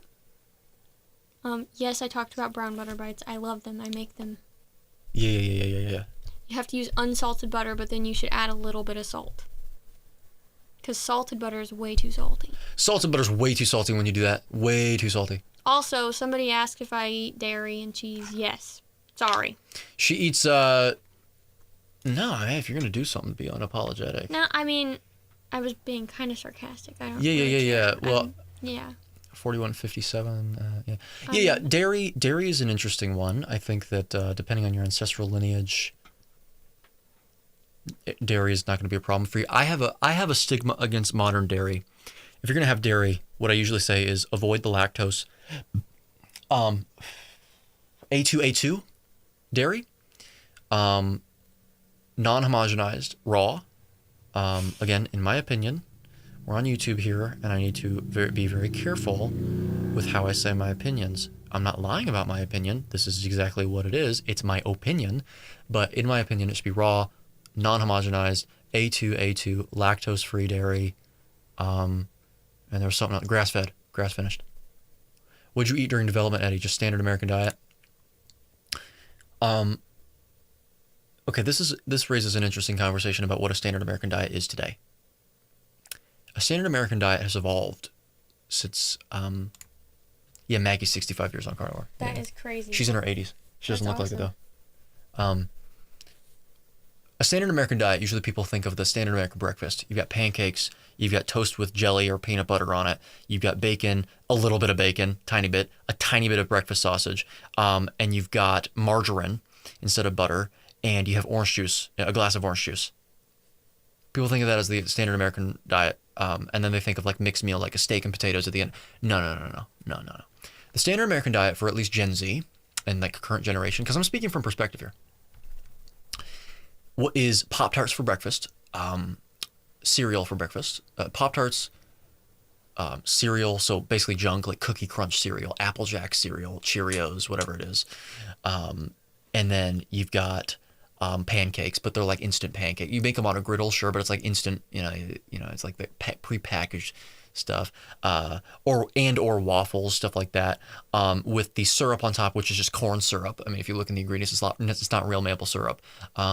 And you've got chocolate chips in your pancakes and stuff like that. You've got fruit for breakfast, a ton of it. If you're lucky, actually, I would actually say if you're lucky, because at least that's better. It has fiber to blunt a glucose spike or something, instead of just eating straight grains, fortified grains with nothing. It's just grain-based stuff, grain-based slop. For breakfast or for dinner, it's like boxed shells and cheese, like Velveeta or whatever. And then you have like maybe a tiny bit of meat here and there. For school breakfasts, you have like a 6-pack of mini chocolate donuts with a pouch of juice, and the school lunches are a tiny, tiny bit of everything that's like some stuff that you shouldn't be having, like a la carte cookies that are like homemade, but they're like massive, and they're just sugar bombs that probably have 120 grams of sugar in one cookie. That is the standard American diet in my generation. So in terms of that, if that is what you're referring to, Gavin, yes, that is what I grew up eating. 100%. Not even close. Yeah, we know how they get about this stuff. Yeah. No worries about dairy, Bella. Just curious, as a lot better than plants. Yeah. Macaroni and cheese. Don't talk about that. She still has the food noise is real with her, and you know what? I think it's because we've had this discussion recently. I think it's because the way that I'm trying to get to a point where she doesn't have to work anymore, but she has to work right now, and she's getting to a point where when she goes to work, she doesn't have to. She's one of those people that. She needs to have some time to think about what she wants to eat. She's not good at planning meals ahead. So if she it's not that she's not good at it. She can do it, but then the next day she might not want that food. So then it just goes to waste, or I end up eating it. So she'll wake up to go to work and she'll be hungry, but she doesn't have enough time to make food that she wants, right? So she didn't make food before, but now she doesn't have food to wake up with, therefore. But she doesn't have enough time to make food that she may want. So then she goes to work and then she can't eat the food. So then when she goes on break, she'll buy a meat steak, or she'll buy some salami or something like that and eat that. But it doesn't really satiate her that much, because it's not satiating to have just that minimal amount of fat and protein. So then she'll work and then she'll be ravenous when she gets home. But then she'll be able to have a full meal. But it's not enough. Like, she eats it until she's full, but then she's hungry again, and then the cycle continues. So I think the sugar, the food noise thing about like wanting carbs and stuff like that, the quick stuff, especially when you're surrounded by it all the time, I completely understand it. I'm an addict at heart too. I never binge whenever it's around me, but I do pick at it, and it's not something I should be doing. I'm not proud of it. I also definitely had a binge eating disorder when I was a teenager. She had a binge eating disorder. She actually, she would starve herself because she felt guilty about eating so much, and especially when it was bad food. But then whenever she would starve herself and get so hungry that she just became. It's how it is now. I'm just slightly better at controlling what I'm eating. Yeah. We're trying to get to a point where she can binge on carnivore and actually get nutritionally replete, and she can actually have full meals, because when you're not like that and you're not satiated, it's like an animal. If you starve an animal, they're going to want to eat everything. If I'm driving past Taco Bell at 10 o'clock after work and I haven't eaten anything all day except a bag of freeze-dried fruit, that's what I used to do. That's what she used to do, yeah.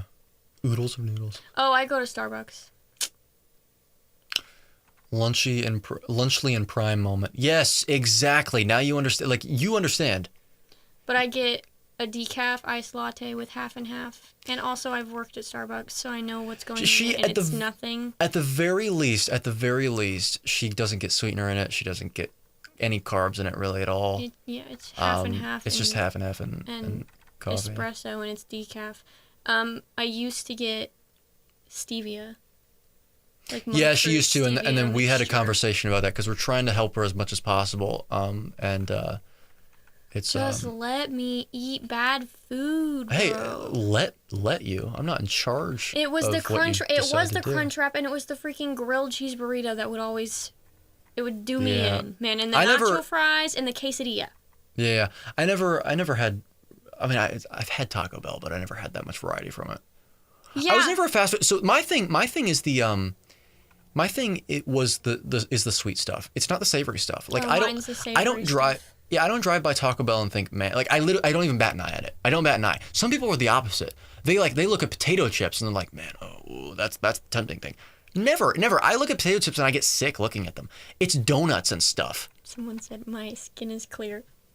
You can't see it too close, clearly, because it's not super clear. But thanks. It used to be terrible. It was Oh horrible. yeah, the things that she's lost over 50 pounds by doing like a carnivore approach, and her skin is a lot clearer. I have a suspicion that dairy could be hindering it from being as clear as it can be. We tried a month stint where we stopped having it, but it didn't really do anything for her. In fact, but it it's a just month. made me miserable. Well, but it was only a month, and also again influential factors. The fact that you like I covered, you have the problems with not eating enough food beforehand, which I'm not blaming you. You have a reason to deal with that, but I don't get sick or anything after eating dairy though. Like how you do. Like I by don't the have way, the reaction. What? By the way, Jonathan, it's decaf. If we didn't say that, it's decaf Yeah, no, coffee. I can't It's drink not caffeine. It doesn't have caffeine. I won't drink caffeine. It scares me. It makes my heart race and makes me sweaty. Yeah. And I also just have... I've got my 13-year-old son eating carnivore and educating him on plant anti-nutrients and the damage of chronically elevated blood sugar. He's going to crush biochem in high school, LOL. Good, Nathan. I didn't know that you had a 13-year-old son. That's awesome. What is it? What does it say about the... Whoa! It keeps jumping down. I can't help that. You're way up now. No, now I am. I'm back. Yes, Nathan. Good. Keep Late going. millennials grew up on that too. Yeah. Yep, exactly. Okay. Pre-cooked ground beef with grease and keep in freezer for some fast meals. Yeah, so that's the other thing. So again, with the meal planning, with her, she doesn't know if it'll be appetizing, and also for some reason she cannot. We're finding ways to get around it, but I think it's conditioning. I really do think it's conditioning. We've talked about it too, but she cannot do animal fat unless it's like solid butter. I have a texture issue too. I can't. This is the problem. We're having a lot of difficulty with trying to get her to have the most indicated diet possible. We'll get there. That is smart. I feel like a big fatty though. Really, girl? You gotta eat cheese sauce with bacon. Well, I mean, eventually we'll be able to we'll get some raw dairy around here or something. Yep, food noise is tough. Understand that too, especially if working at Walmart, Target, surrounded by food. Yeah, exactly. Yeah, I work in a She works in a store. She works in a store as a pharmacy technician, and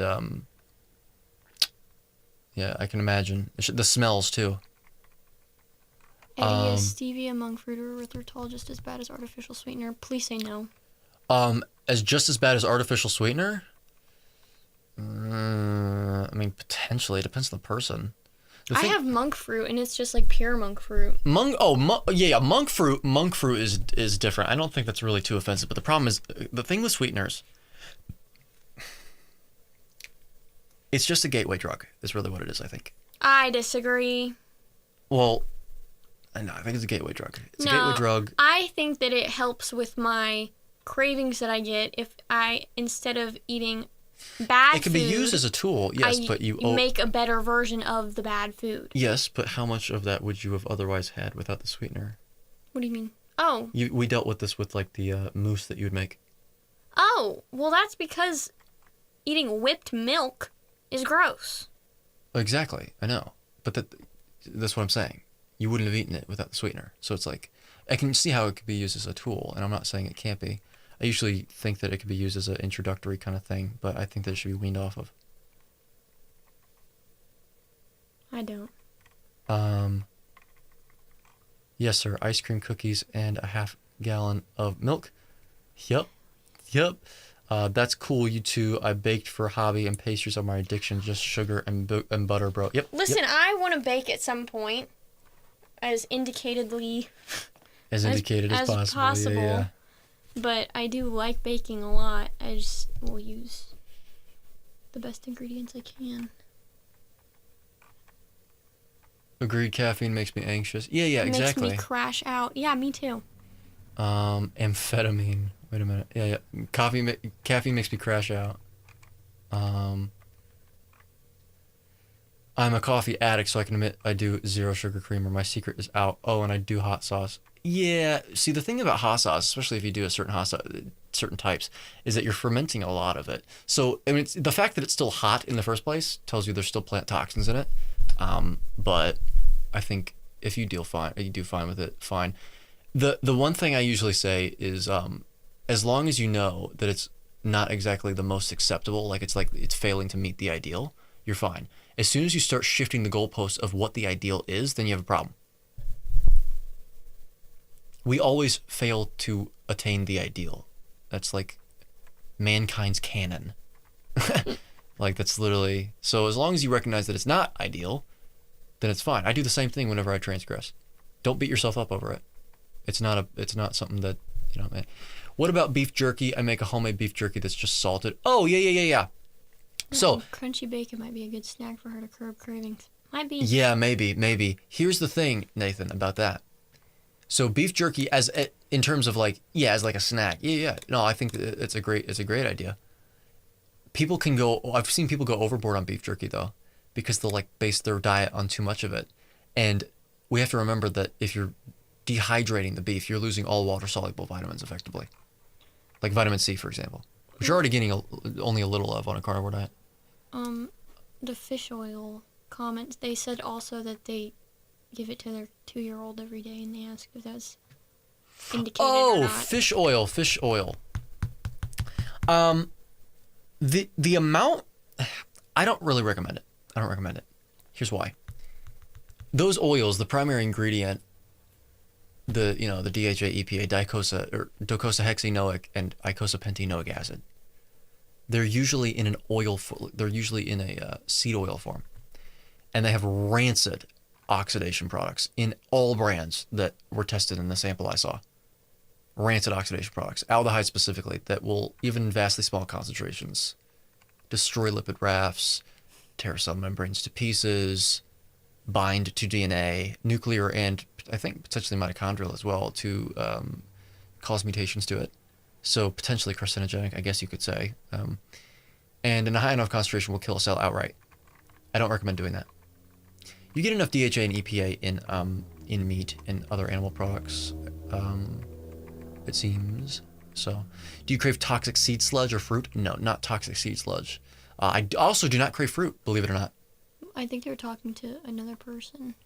Oh, yeah. I see now. Are all tallow-based soaps a neutral pH? Typically, because they're going to be, as a consequence of being animal fat, they're going to be like that. If anything, they might even trend on the lower end. But typically what it is, the thing about fat is they're fatty acids, so they have a propensity to dissociate in a solution. But since they're fats, their propensity to even dissolve in water, their solubility in water is going to be low. But the very small amount that does dissociate in water, it'll actually have an acidifying influence over the water, depending on temperature, depending on the pKa value of the acid, specifically the pH of the solution, the carbon dioxide concentration, the ATUT concentration, blah, blah, blah, blah, blah, all that. That goes into acid-base balance, and we'll get into that in my biochemistry course, by the way. I'm going to keep reminding you about that. Toxic seed sludge. Everyone. You mean bread? Oh, I love bread. Personally. Oh, yeah, bread, not my thing either. Bread is my... That was never my thing. Bread and macaroni and cheese? Panera? Oh my gosh. By toxic seed sludge, I meant bread. Yeah. Sad. Yeah. So best thought on attempting to stop and or reverse atherosclerosis.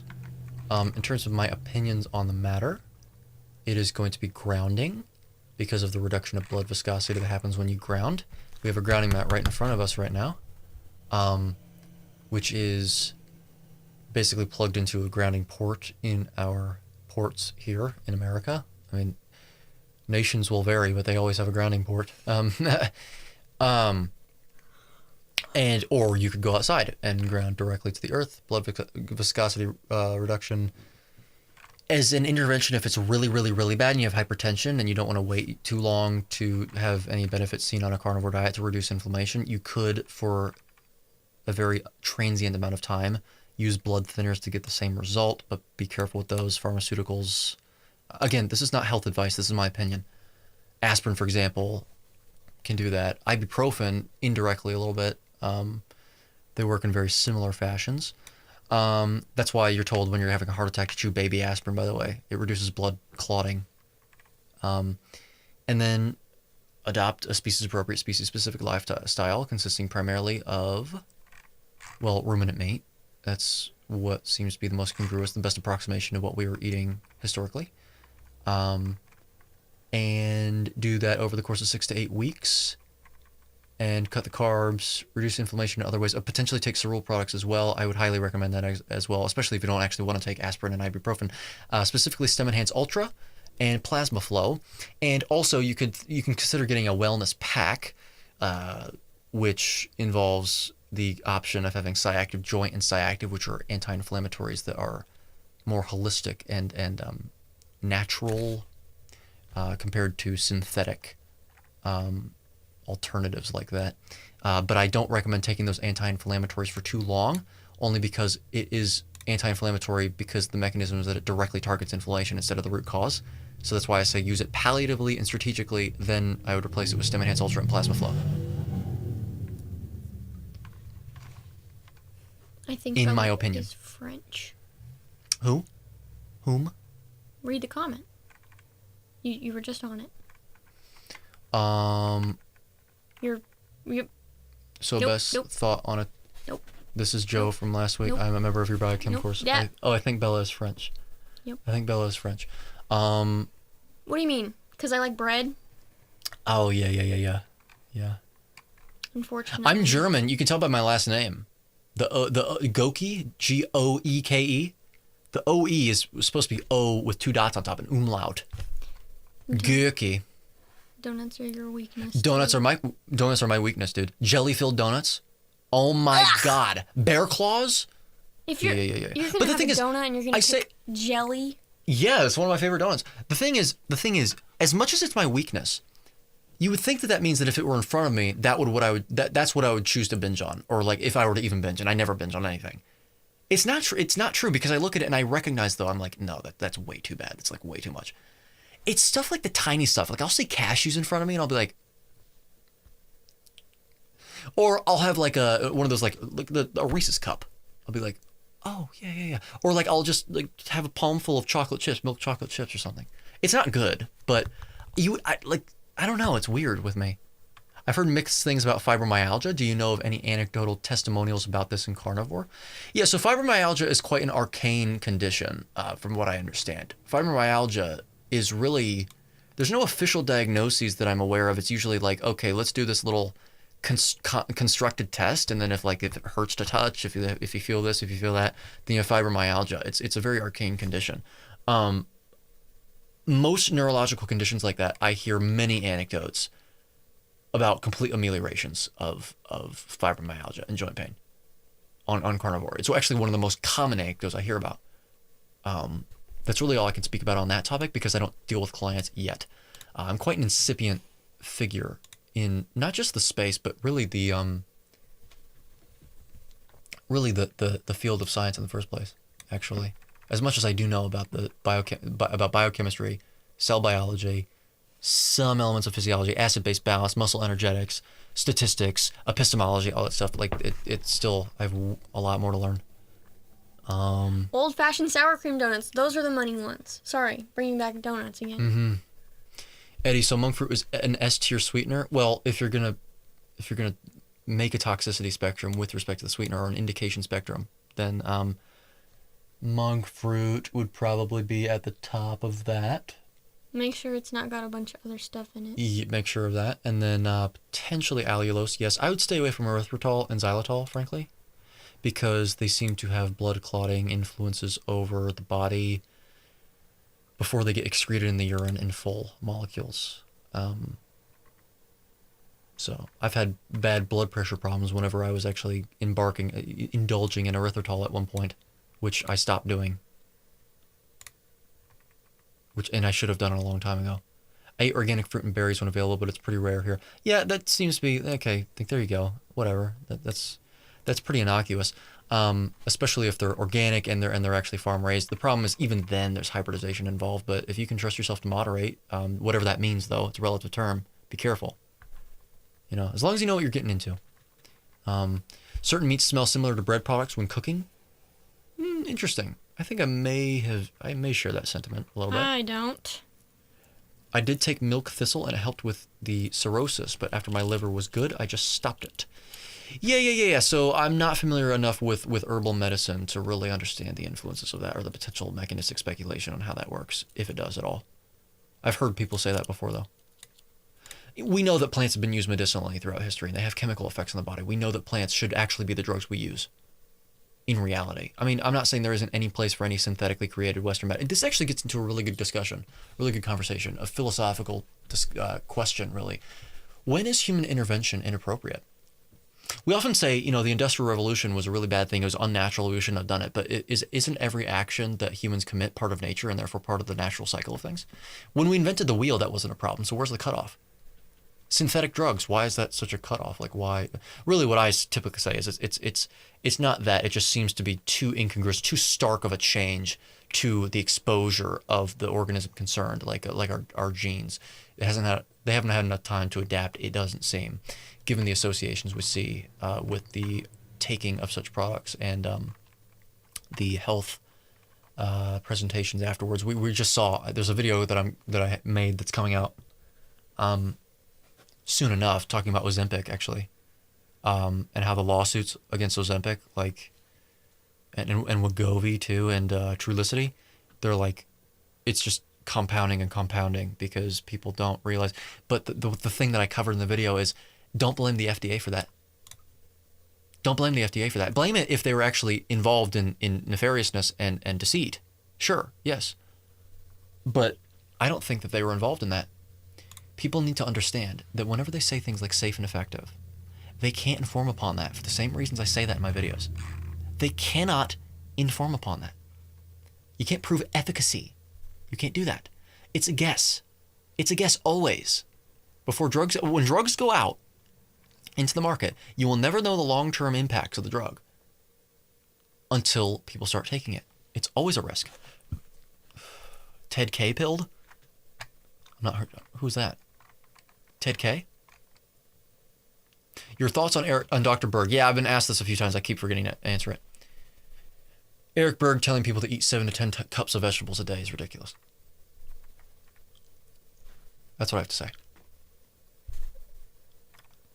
I'm glad that he's not a vegan and he understands that carnivore isn't gonna harm you or anything like that, but I'm pretty sure he actually says that having no fiber is really bad for you. So, vanilla ice cream, those hazelnut cookie sticks called Pirouettes. Yeah. Love them. And Entman's Pop-'em donut holes were my drugs of choice. Yeah, exactly.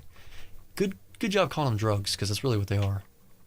Yo, Eddie, when I went carnivore for 2 months, I got high blood pressure, 150 over 100, and I got crazy heart palpitations. What do you think I did wrong? I ate only fatty beef, fish, and no dairy for a month. Well, what I would typically say in that regard is perhaps too stark of a transition period. Electrolyte imbalance seems like it could be a problem with blood pressure dysregulation and also heart palpitations.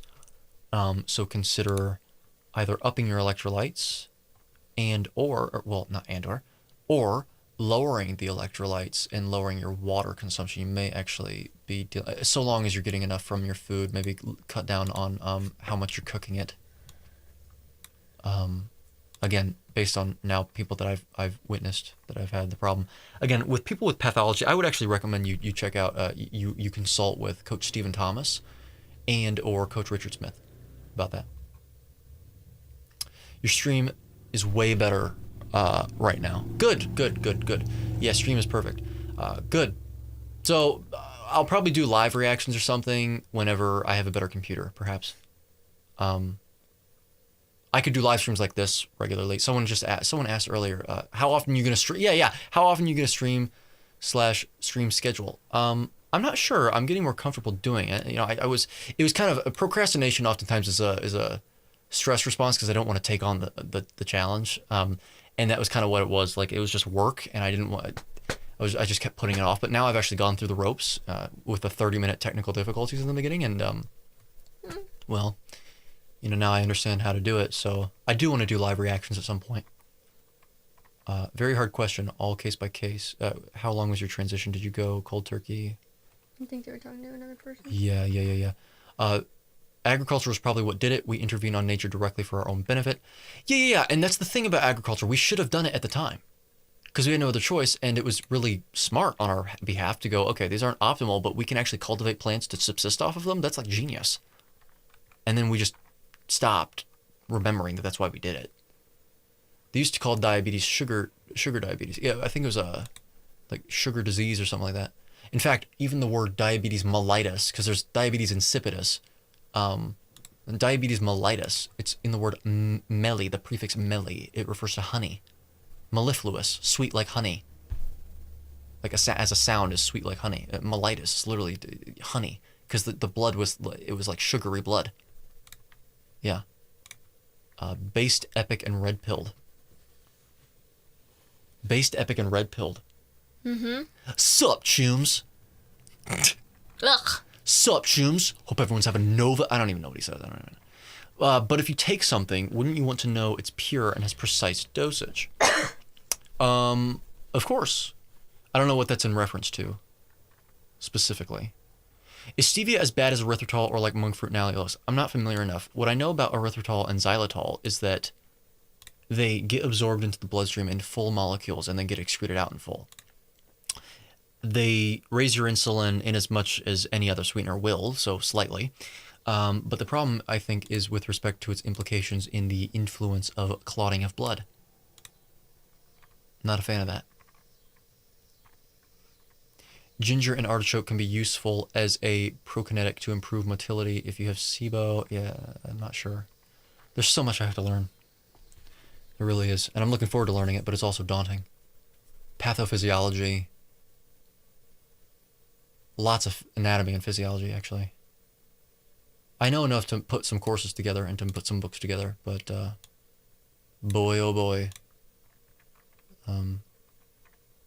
That's the opposite end of the Dunning-Kruger spectrum as well. The more you learn, the more you tend to believe you're stupid, because you realize how little everyone knows about things that we all know, because we never will. We're just mere men. I was a metformin and had to stop it myself. When starting keto diet, you have to, or else you'll find yourself suffering too low blood. Yeah. That's gonna happen. That's definitely gonna happen. Yep. You know, just out of curiosity, Charles, do you know how metformin works? Because if you don't, I can tell you the exact mechanism. And it's, again, I guess depending on the circumstances, genius to think about in terms of like a crisis situation if you have to take it. It's not genius to prescribe it to people and think it's a really good thing to be done. There's people that are like biohacking by taking metformin. It's ridiculous. Metformin works by literally interfering with your mitochondrial electron transport chain through complex 1. It shuts it down. What does that do? Well, that causes a buildup of AMP, which is adenosine monophosphate, which is a sign of massive energy deprivation in the cell.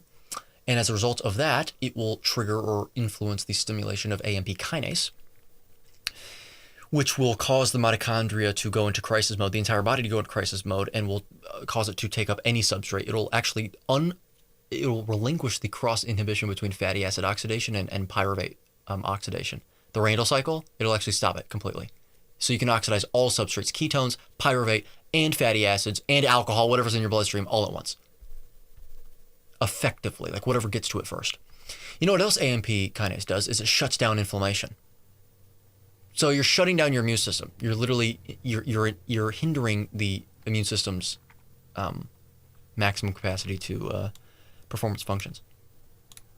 Sorry if you've already answered, missed it then. Will you be responding to a prominent raw meat YouTube guy who insulted your intelligence and claimed you were a fake carnivore afraid of raw meat? I believe that there's actually many people that have been doing that because I've gotten a lot of flack from raw meat enthusiasts. Some of them, cordial, some of them not so.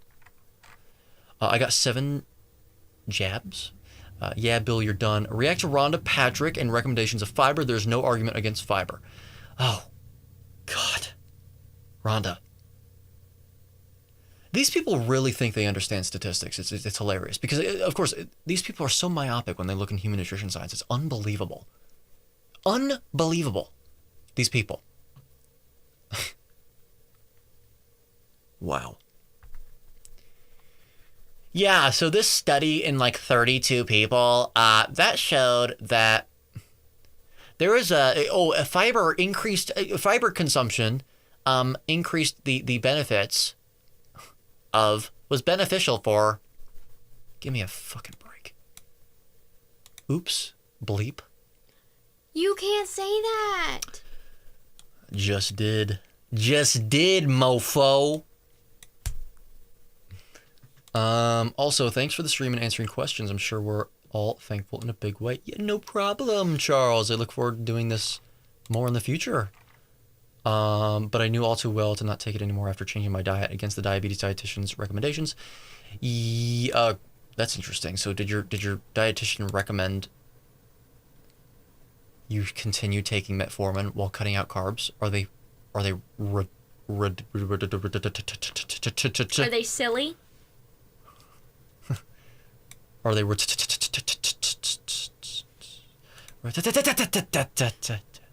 But I knew, yeah, okay. Hey, there is no D in cookie. Eddie, you got a super chat question. Oh, yeah. What is it?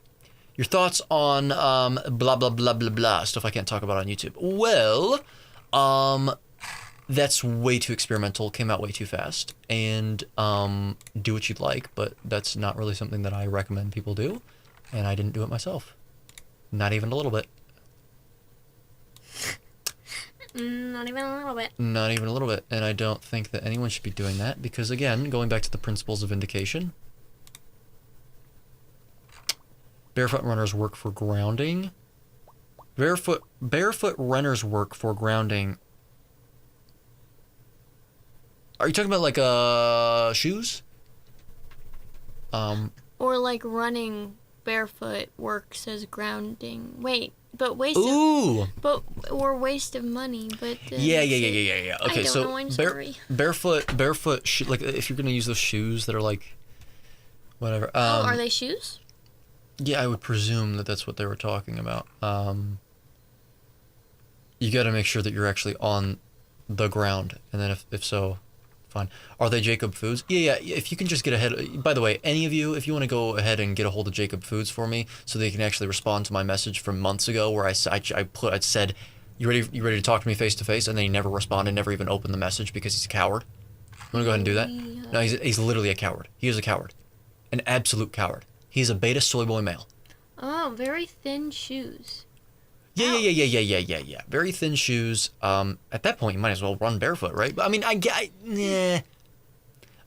If you're running like on the road or something like that, or on a sidewalk, but if you're running on grass, yeah. No, I actually don't think that's a waste of money at all, as long as it functions as a conductor. Fix your foot anatomy, as far as I know. Yeah, potentially. Yeah. I think a lot of people that have foot problems, they would benefit from tendon dry needling, vertical pecking type technique. If people have fallen arches, that's actually a sign of ligament laxity and ligament instability, by the way, or at least it can be. Oh no, they just wanted me on the recommended diet along with metformin. I had my own plans. Okay. Jacob Foods, yeah. Talk about Jacob Foods. Let's bring that drama up, moron.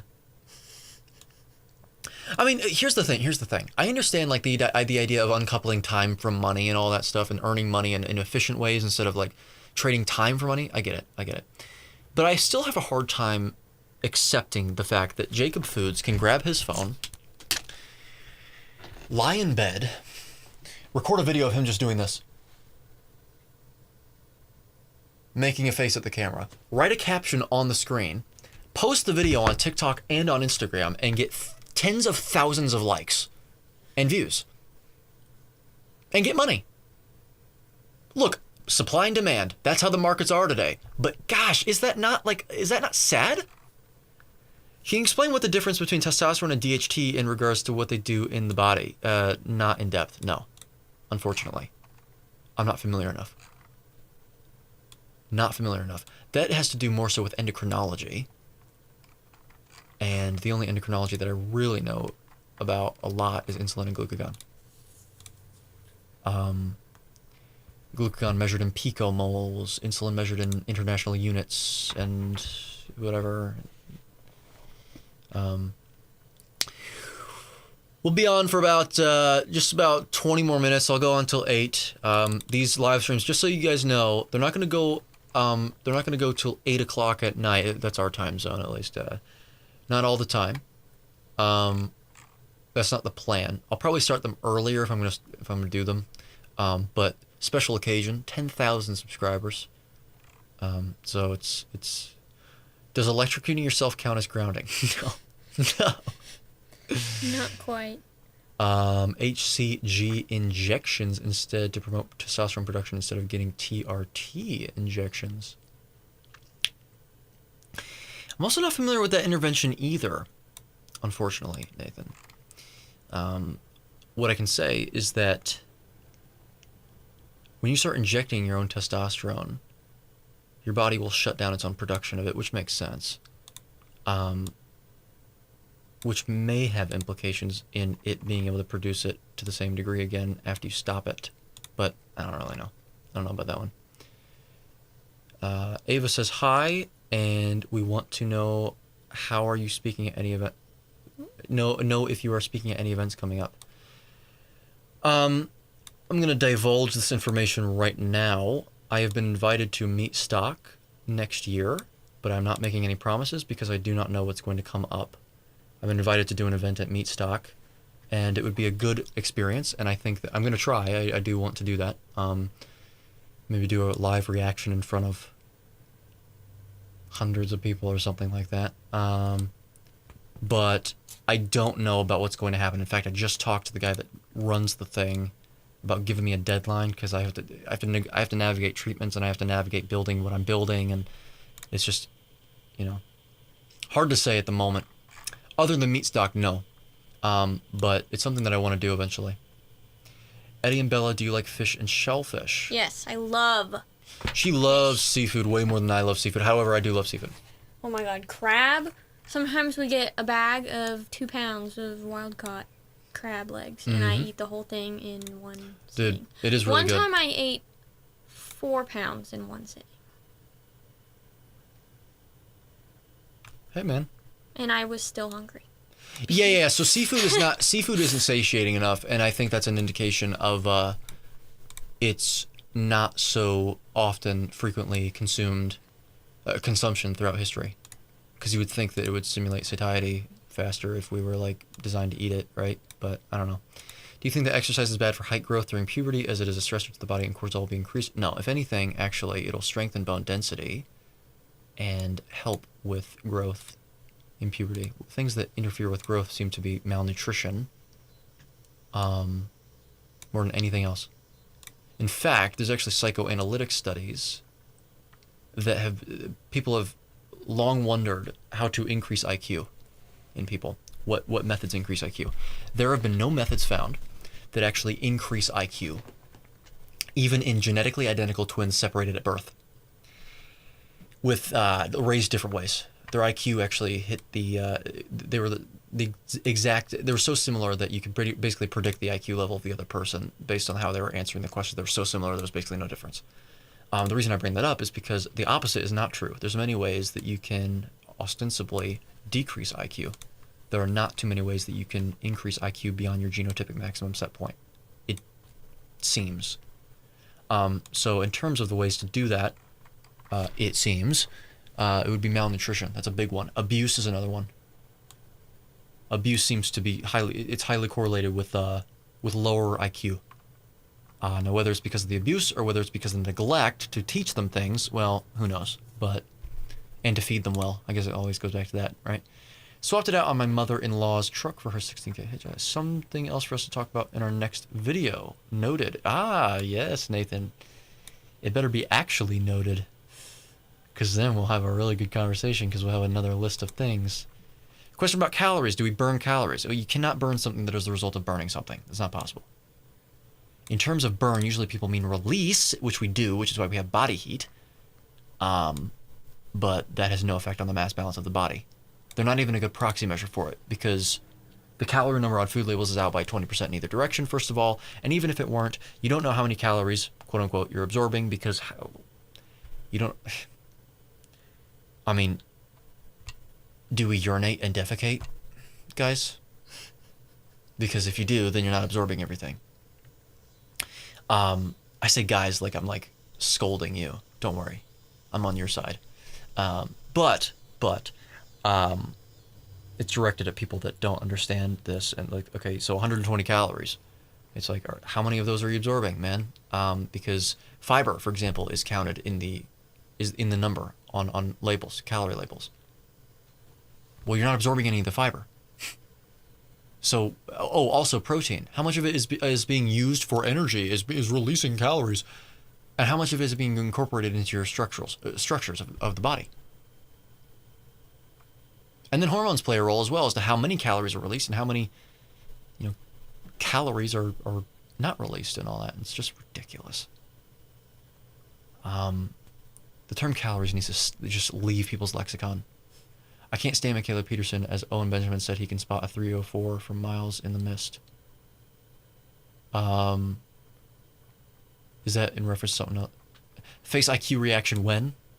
I saw him in my comments at one point. I've never watched his content, actually. Personally. Add butter. Add butter to crab? I do. And she does, yeah. I like douse it in butter and it's still not enough. I think I have a big appetite too. She seems a little sus, but she was like us. I'm not sure what she has done. I don't want Eddie to get the wrath of the Patterson. Peterson, probably. I'm a fan of Jordan Peterson. I'm a fan of Michaela Peterson. But I don't really. I mean, I'm sure that we don't agree on everything because we're human beings with different brains. So it's like necessarily the case. I don't really know what's being talked about, but I'm not against them at all. I think that Jordan Peterson actually gets a really, really bad rap because he's always accused of engaging in word babble and not saying anything, and it's sort of a way of obfuscating the situation in order to evade the situation at hand. And that's the last thing Jordan Peterson would do. In fact, if you really slow down his things, if you don't understand what he's saying, instead of leaning backward and accusing, lean forward and be curious and try and understand it. And if you don't understand it, don't assume this because of the other person. Assume it's because of you. I mean, really.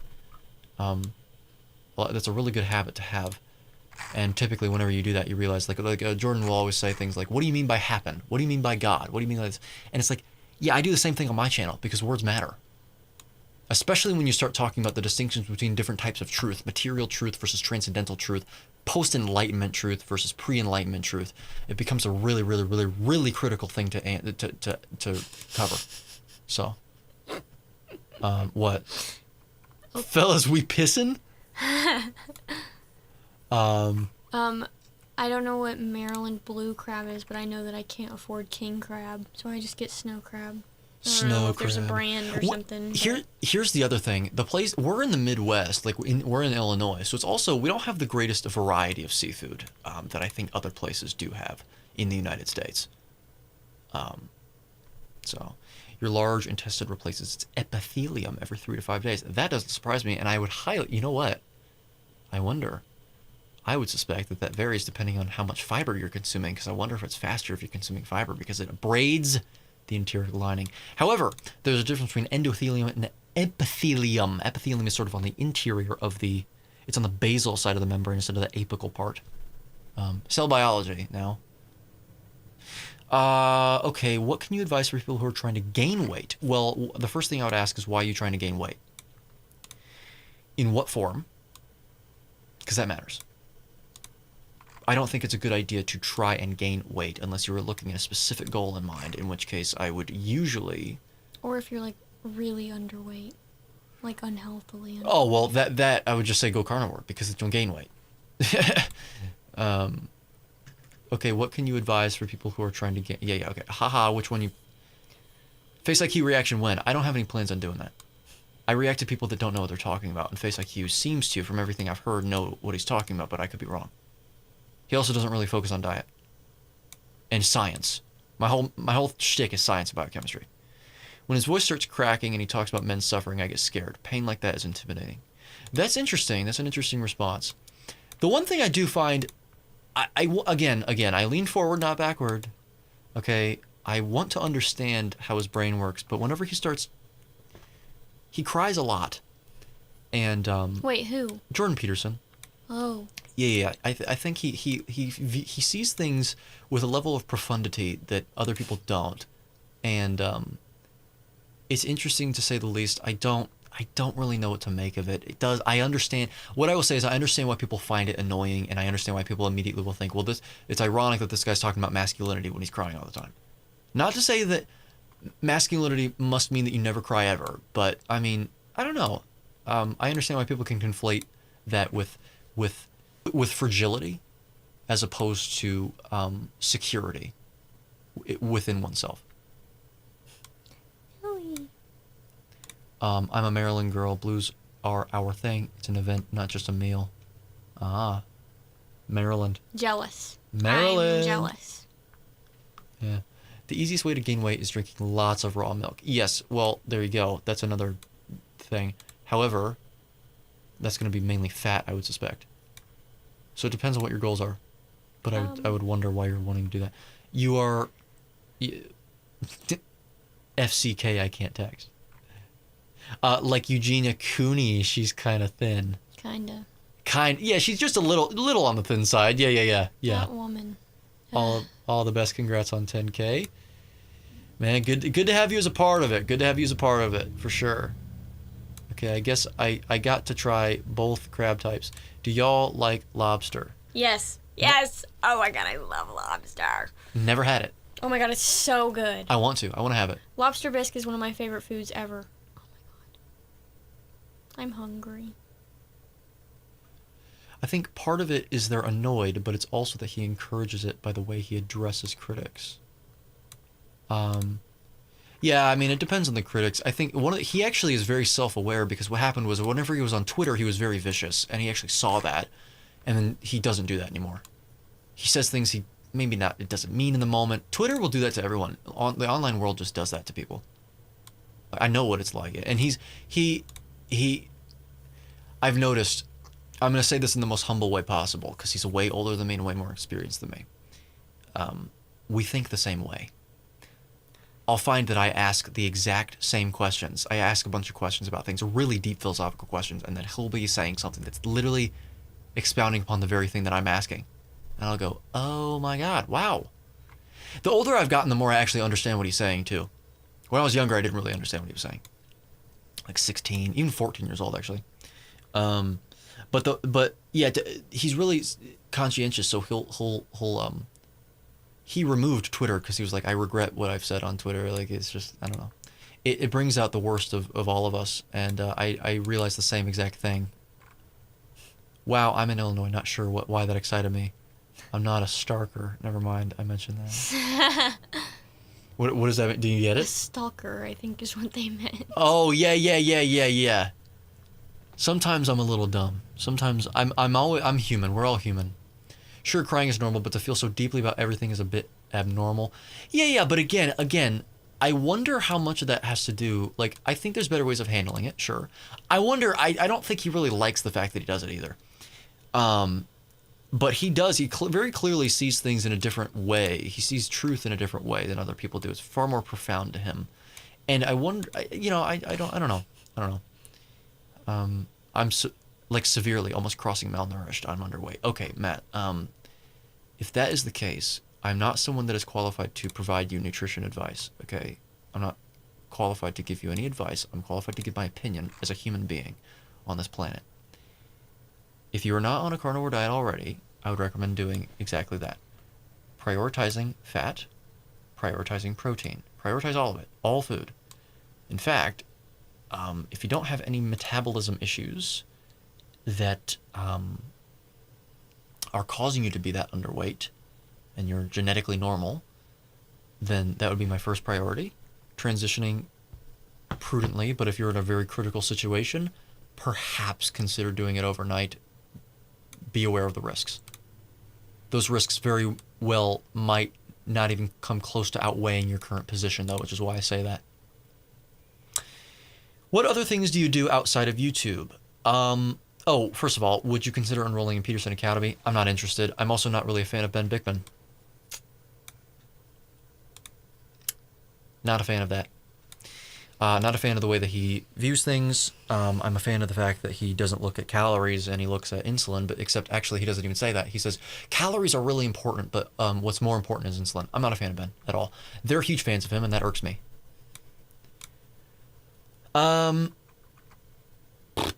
I would love to meet Ben, by the way. I don't mean personally. I mean with his respect to his opinions, and the best way to sort of reach a middle ground and enjoy each other's company and be a fan of each other is to actually talk to each other. So, I'd love talking to Ben. He seems like a very morally grounded person.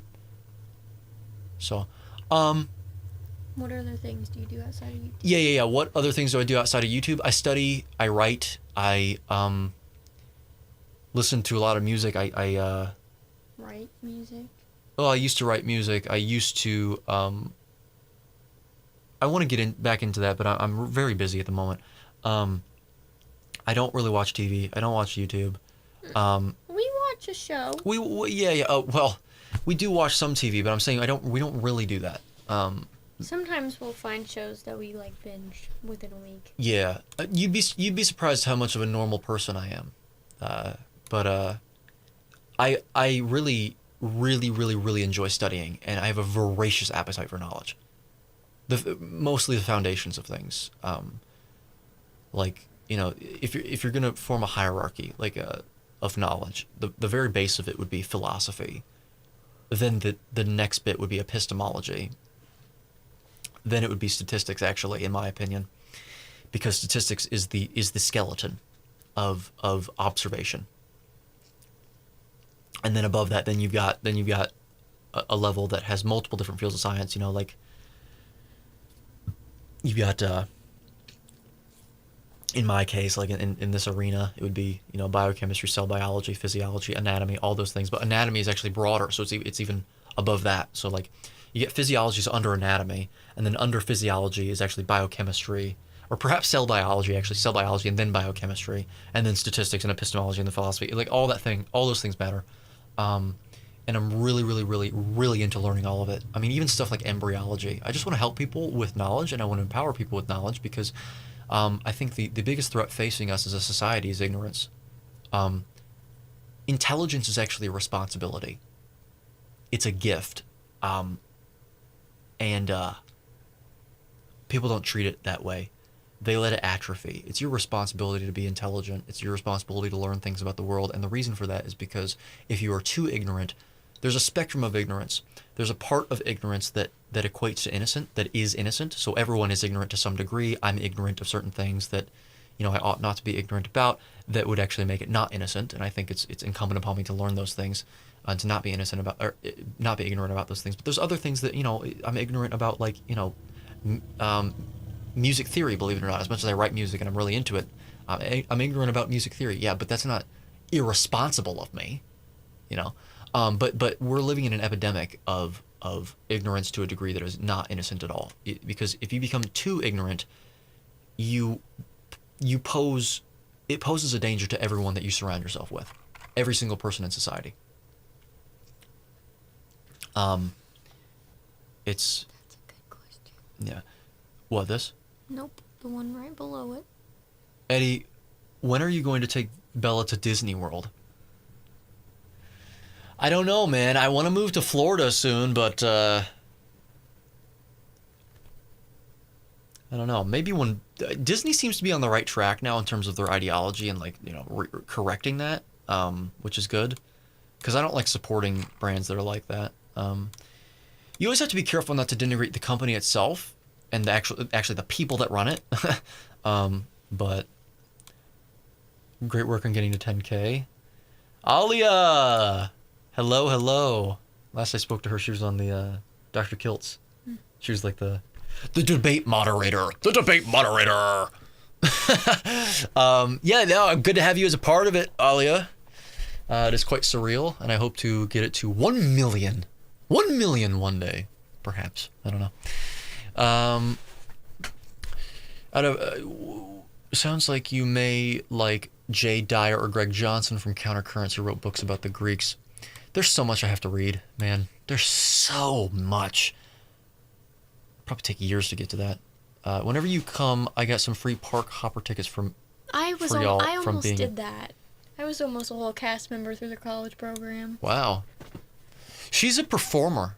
She's like a performer. Theater. Music theater. She like does performances in like what? Like in front of like 1,000 people or something like that? Sometimes. Yeah, that's insane. Gotta go, y'all. Surprise family visit. I'm glad I caught some of it. Have a great night. Thanks, Eddie. You're the reason I'm in the carnivore coaching course with Peter. Good to see you close to carnivore. Have fun. Have a good night. Good to have you as a part of this 10,000 subscriber phenomenon occasion. Alia, yes. Glad you could join. Yes, Nathan, you're still here. 2 minutes left, guys, and then we gotta go. I gotta make. We might as well. Yeah. We might as well do the closing. It was good talking to you. It was a good experience to do this. I've been wanting to do it for a while. If you want to see more of Bella, I'm sure we can bring her in on a lot more live streams. Not every single one. Let me know. But yeah, no, I mean, it's fun doing these. It's a time for me to relax and not deal with a bunch of idiots online. I'm sorry. Like really, like I said, a lot of ignorance is innocent. I have a lot of patience for ignorance. I don't have patience for arrogant ignorance. Like, for example, asserting your opinions as fact. Okay? I don't know, but you're preaching right now. Amen. I don't know, but you're preaching right now. Yeah. I'm glad you could join. Yeah. Good on joining that coaching program. He's probably gone by now, but still want to say that just in case. W stream, enough yapping. Yeah. It's been very, very nice. In terms of to answer that question of like how much I want to do this, I might do it every Saturday. Who knows? I mean, it might be for an hour even, just to talk a little bit more. 3 hours every time. Maybe not. Usually, I think 2 hours is a healthy length. But it just depends on the time. It depends on how busy I am. Making the videos I do and studying at the same time, and also building a course at the same time. It's not easy. So, if anything, though, that means that I could very well have that might make me more likely to do these more often, because it makes it more incumbent upon me to have a break where I'm not exercising my brain a ton, and I'm just like talking about whatever's on my mind. That's the stuff that goes on in my mind constantly, by the way. What is truth? How do we know that something is a fact? Aren't definitions... Isn't the definition of a fact an opinion if all definitions are opinions?